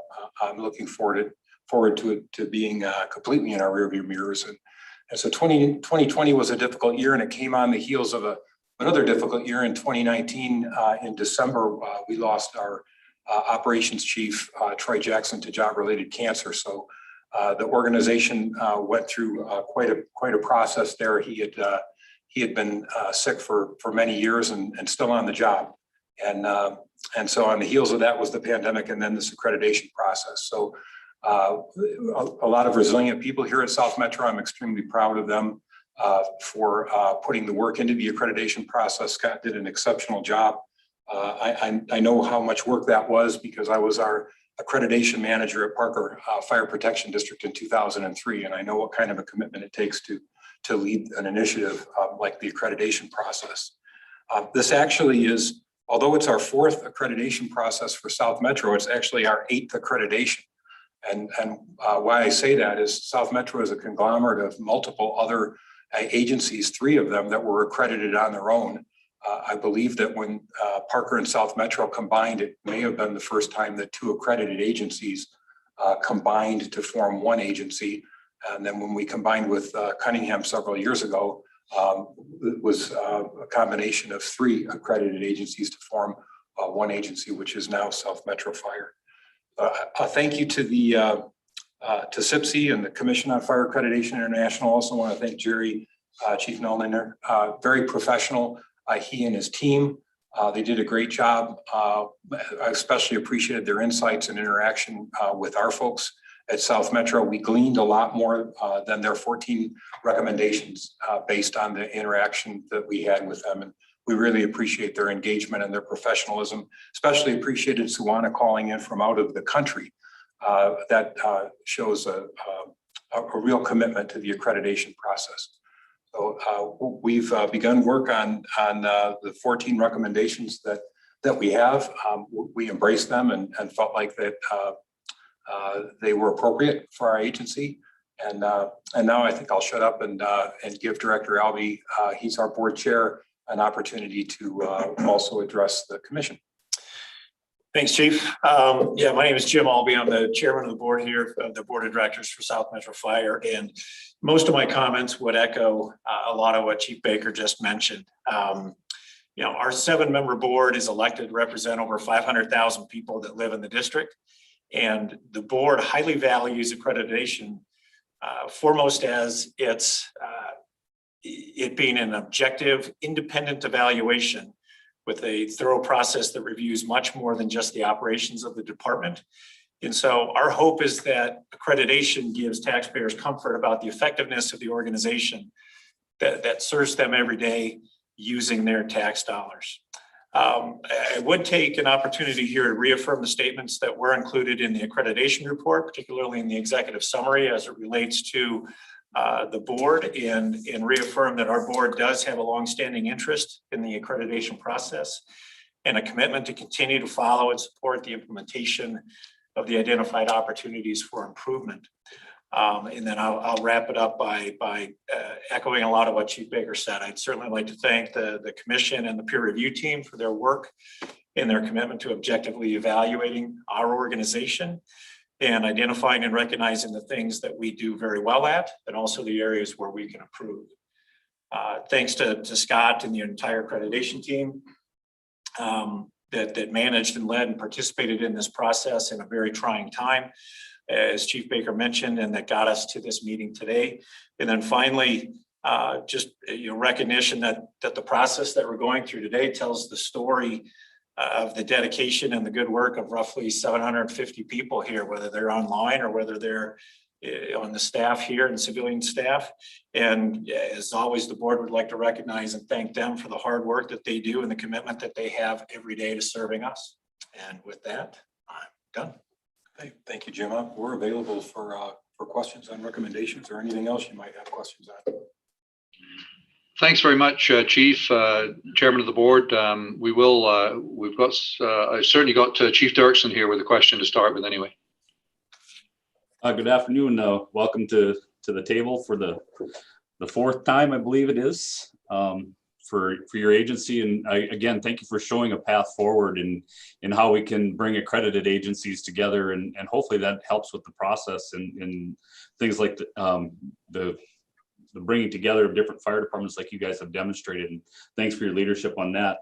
My question goes to your baselines and benchmarks, all very good times, something to be proud of, I believe. I'm just wondering what the times reflect. Are they the times that are reflected when your dispatch center, when the fire dispatch receives it, or is it the time that South Metro Emergency Communication receives the initial call? Well, our times would be reflective of when South Metro receives them as a secondary PSAP. So the fractiles from the initial PSAP to the secondary PSAP, we track those, and those actually are an area for improvement for our agency. We have multiple PSAP centers.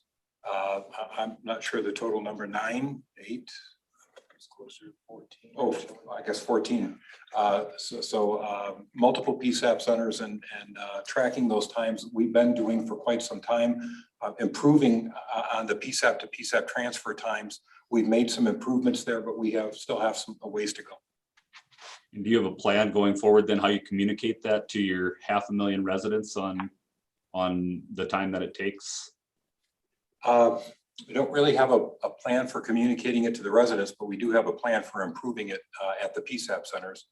Really, the issue is the connectivity between CAD systems, and there is the technology to connect the CAD systems to really significantly reduce those PSAP transfer times. One of the issues that's it's complicated to communicate that to the community. It's not that we want to be obtuse or not transparent. But many of the people in our community, it might be news to them that their fire department combined with another fire department, yet alone that try to get them to understand the difference between public safety answering points and the transfer times and all of that. So what we have communicated, and that is true, is that for a great deal of our fire district, we've improved the total, our total reflex time, inclusive of the PSAP transfer times. One of the things that's interesting, it's actually kind of intriguing, is we had issues with PSAP transfer times between the individual agencies that form South Metro. So we eliminated those PSAP transfer times from the individual fire departments by combining with those fire departments. So we made progress there, but the law enforcement agencies where our primary PSAPs lie, that's still where the work that we have to do. I'm sorry for the long answer, but it's a difficult thing to communicate to a community that's, I think, still trying to understand that their fire department is now part of a larger one. No, I appreciate the answer, and added clarification to my mind anyway, so thank you. Yes. Thanks, Commissioner Dirksen. Actually, I have a question for the group, the chief and others. When I look at your baseline versus benchmark, it would seem that for your ERF in your urban area, there's quite the gap, and in those numbers. And I think Commissioner Dirksen just clarified. I think you're measuring from the call being received at the secondary PSAP as well. I'm just wondering if you have any thoughts on for example, your fire ERF, and it's not a small data set either. It's 64 calls in the big scheme of things for you. Your gap is 12 minutes on a 10 and a half minute benchmark, so over double. I'm just wondering if you have any thoughts in terms of future direction to move the needle on that a little bit? I can try to provide some thoughts to you on that. One of the things that we struggle with, I think we've struggled with it since 2003, when I was our accreditation manager, was having an effective response force on the fire is a great measurement. One of the things that we've struggled with is that oftentimes the incident is mitigated before the entire effective fire response is on scene. And so what I've always felt like a great indication of our performance is, has the fire moved from the initial room of origin into multiple rooms, or the initial structure of origin to multiple structures. And we've got an exceptionally good history, especially post-consolidation, of keeping the fire to either the room of origin or almost always, or an adjacent room to, I can't remember the last time where we had a conflagration that included a structure that either auto-exposed or caught another structure on fire. So I think what we're struggling with a little bit is our own data and how we report it, and whether it has, it obviously has validity, having the effective fire response contingent there. But there are other measures that we're looking at too, besides that. I might defer a little bit to Scott if he's got anything to add to that, since he's the guy that does most of the number crunching. Yeah, I believe one of the things that we're working on is just trying to better refine, as Chief said, we've got such a high percentage of structure fires that are contained to the room of origin. I believe the number is 85%. That we do have a number of units that are canceled en route. And so we're trying to examine those calls more closely, the INFRS 111 structure fires, and to be able to sift that data a little bit more thoroughly, and to actually count the ones where we did have a total ERF arrive on scene, or if it didn't, perhaps explore that a little bit more to make a better determination as to why that wasn't achieved, or what the circumstances were surrounding that particular incident. I'm not sure if that answered your question. It may or may not. It helps a little bit, I guess. I mean, I think what I'm hearing is just without any of the fire chiefs who are around the table today, is you're always going to get less ERF data, because the whole ERF doesn't necessarily assemble, because there's a discovery early on that you don't need the whole ERF on scene. Having said that, the ones that tend to be left are more often the ones where you have a fire, so it's not a bad measure. I want to say though, it does resonate with me what you did say, which is, of course, you need to look at other measures.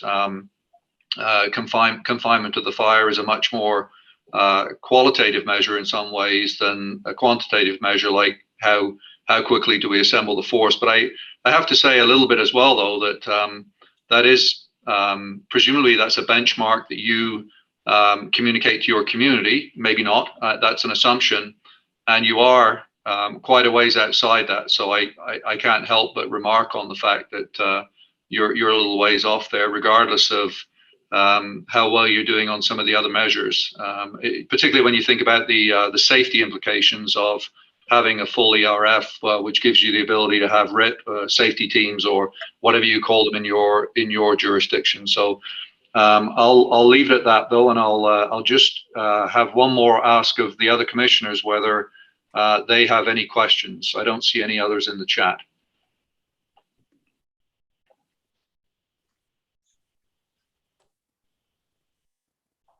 Okay. In that case, can I get a motion to approve South Metro Fire Rescue Colorado for their 4th accreditation?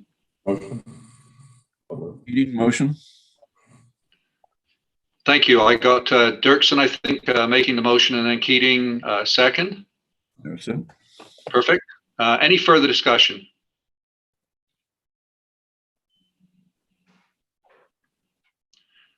Any opposed? And I'm going to oppose to start, but any opposed?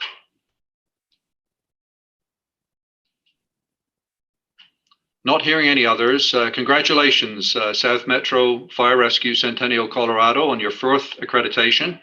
we'll make all the arrangements to get the plaque to you. And thank you. Thank you for stepping up to the plate and engaging in continuous improvement. Thank you.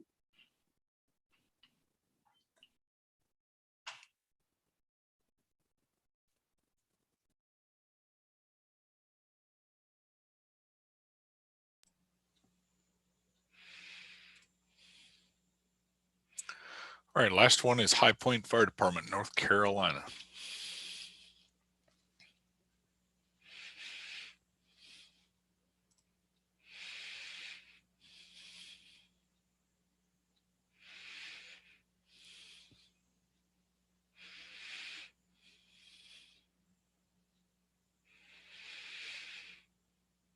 The Honorable John O'Neill. How you doing, Chief? Greetings, sir. Spontaneous respirations and a pulse, so doing well. Very good. Hey, John. How you doing, sir? Good, thank you. Good. Last but not least today. Yeah. High Point, how do you guys hear us? Good. All right, I think we got a connection all the way around, Chief, all yours. Thank you. Sound checked and everything. That's great. So welcome High Point Fire Department, High Point, North Carolina, second accreditation to your hearing. Without further ado, I'm going to ask Team Leader John O'Neill to do the introductions on behalf of your department. Thank you, Mr. Chair. Good afternoon, Chair and Commissioners. I'm John O'Neill. I had the pleasure of serving as the peer team leader for High Point Fire Department site visit. On the call with me this afternoon is Chief Reed and his team. I will let Chief Reed introduce the rest of his team and any honored guest in just a moment. Like always, I'd like to thank our team members for their work on the site visit. We visited High Point, North Carolina, May 16 through 20 of this year. The team validated that the department meets its stated performance objectives within their standard of cover document. The department demonstrated compliance with all core competencies. The team's recommendations for continuous improvement are documented in your report. With that, the peer team unanimously recommends accreditation for the High Point Fire Department. At this time, I would like to turn the floor over to Chief Reed to introduce his team that's with him. Good afternoon. With me on my right, I have Deputy Chief Brian Evans, City Manager Randy McCaslin, Training Chief Tim Layton, and then our Accreditation Manager GIS Specialist Kyle Hoover.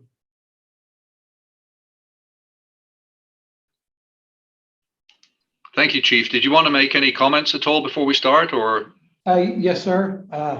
So first of all, I'd like to thank y'all for the opportunity to be able to apply for reaccreditation, or our second accreditation.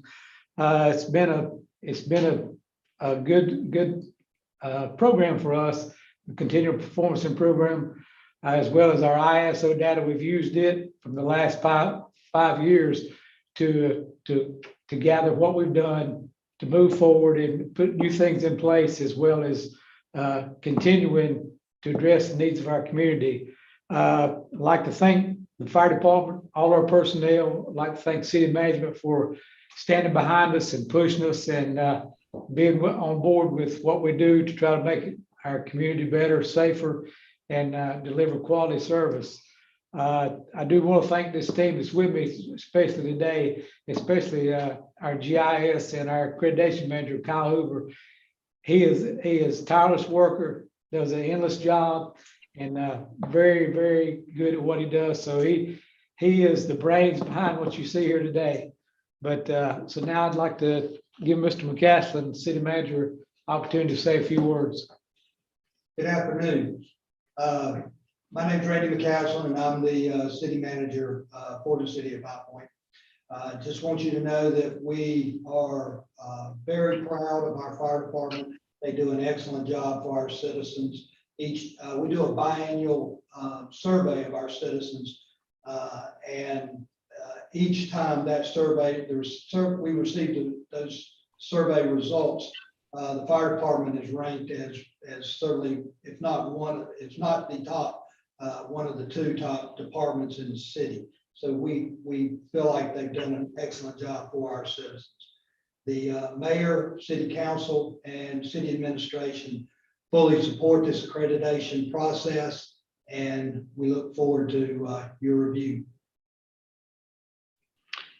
Thank you very much, Chief, City Manager.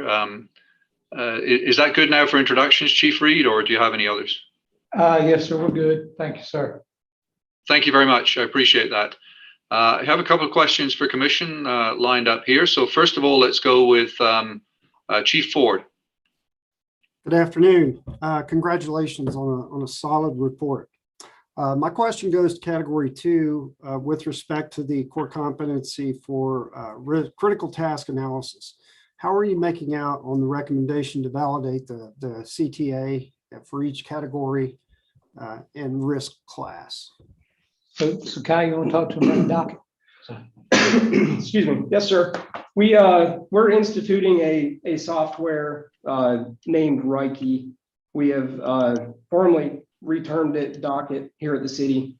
We've used that program a little bit with City Hall IT staff leading up to this review, and it became very quickly apparent, especially in the first 6 recommendations, that we could make use of this software throughout our whole accreditation process. It's basically a project management software. And as accreditation manager, I realize that it largely falls on my shoulders, where even though our team may be performing this critical task analysis, we just have to find a good way to really document that. So it is something that was occurring. We'll do a better job of documenting that and using this program docket to indicate that. And like I said, that'll probably answer the first 6 recommendations that we have.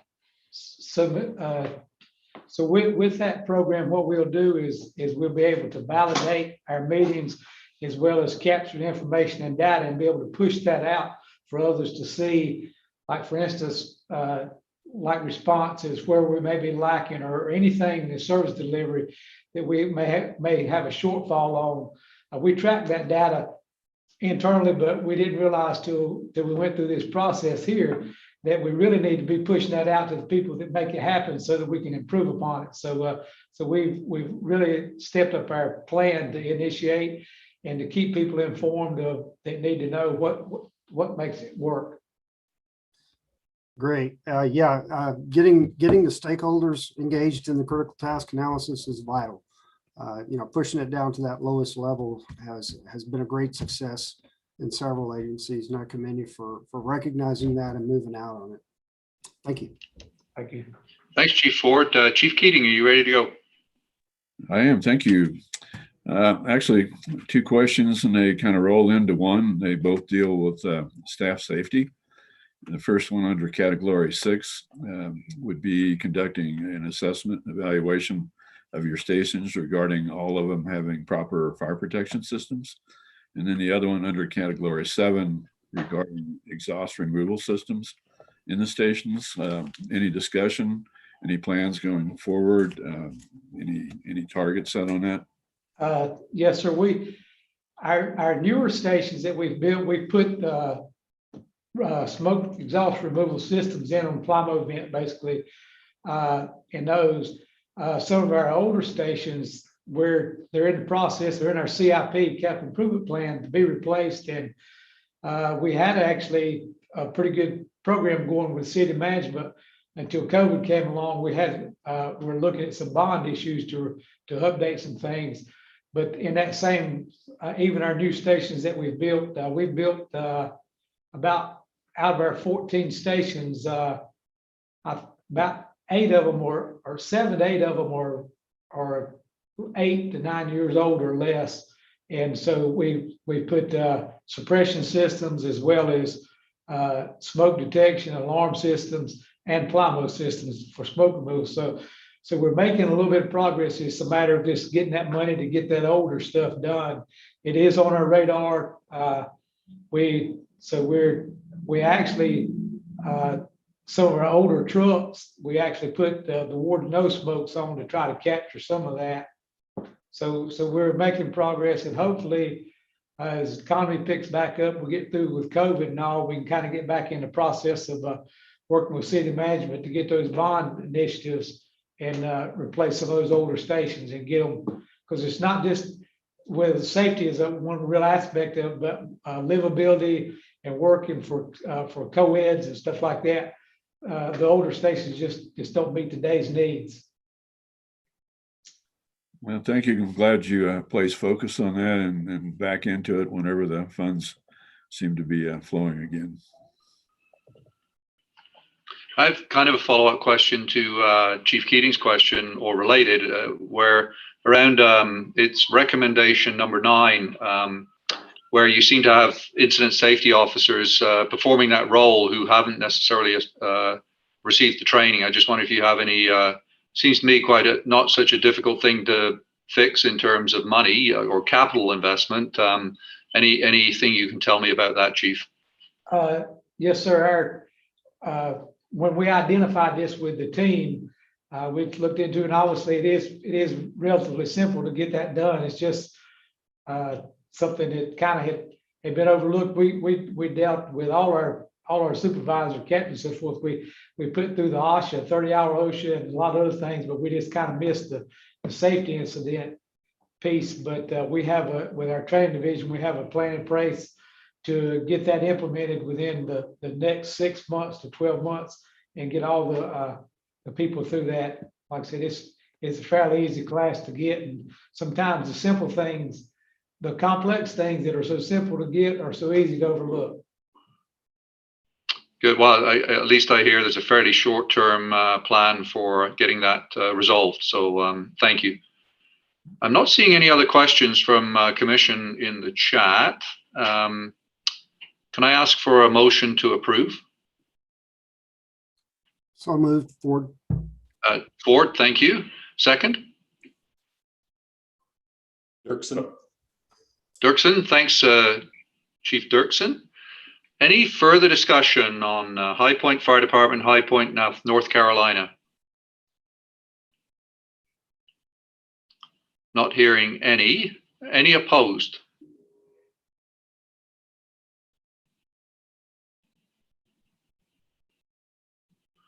Not hearing any. Congratulations, High Point Fire Department, High Point, North Carolina, second accreditation. Well done. We'll make sure we get your plaque in the mail to you, so you can celebrate that and perhaps place it with the first one. With that, thank you for your ongoing commitment to continuous improvement in the fire service. Thank you. Thank you. Thank you, Commissioners. I'm sorry. Thanks, John. Gotcha.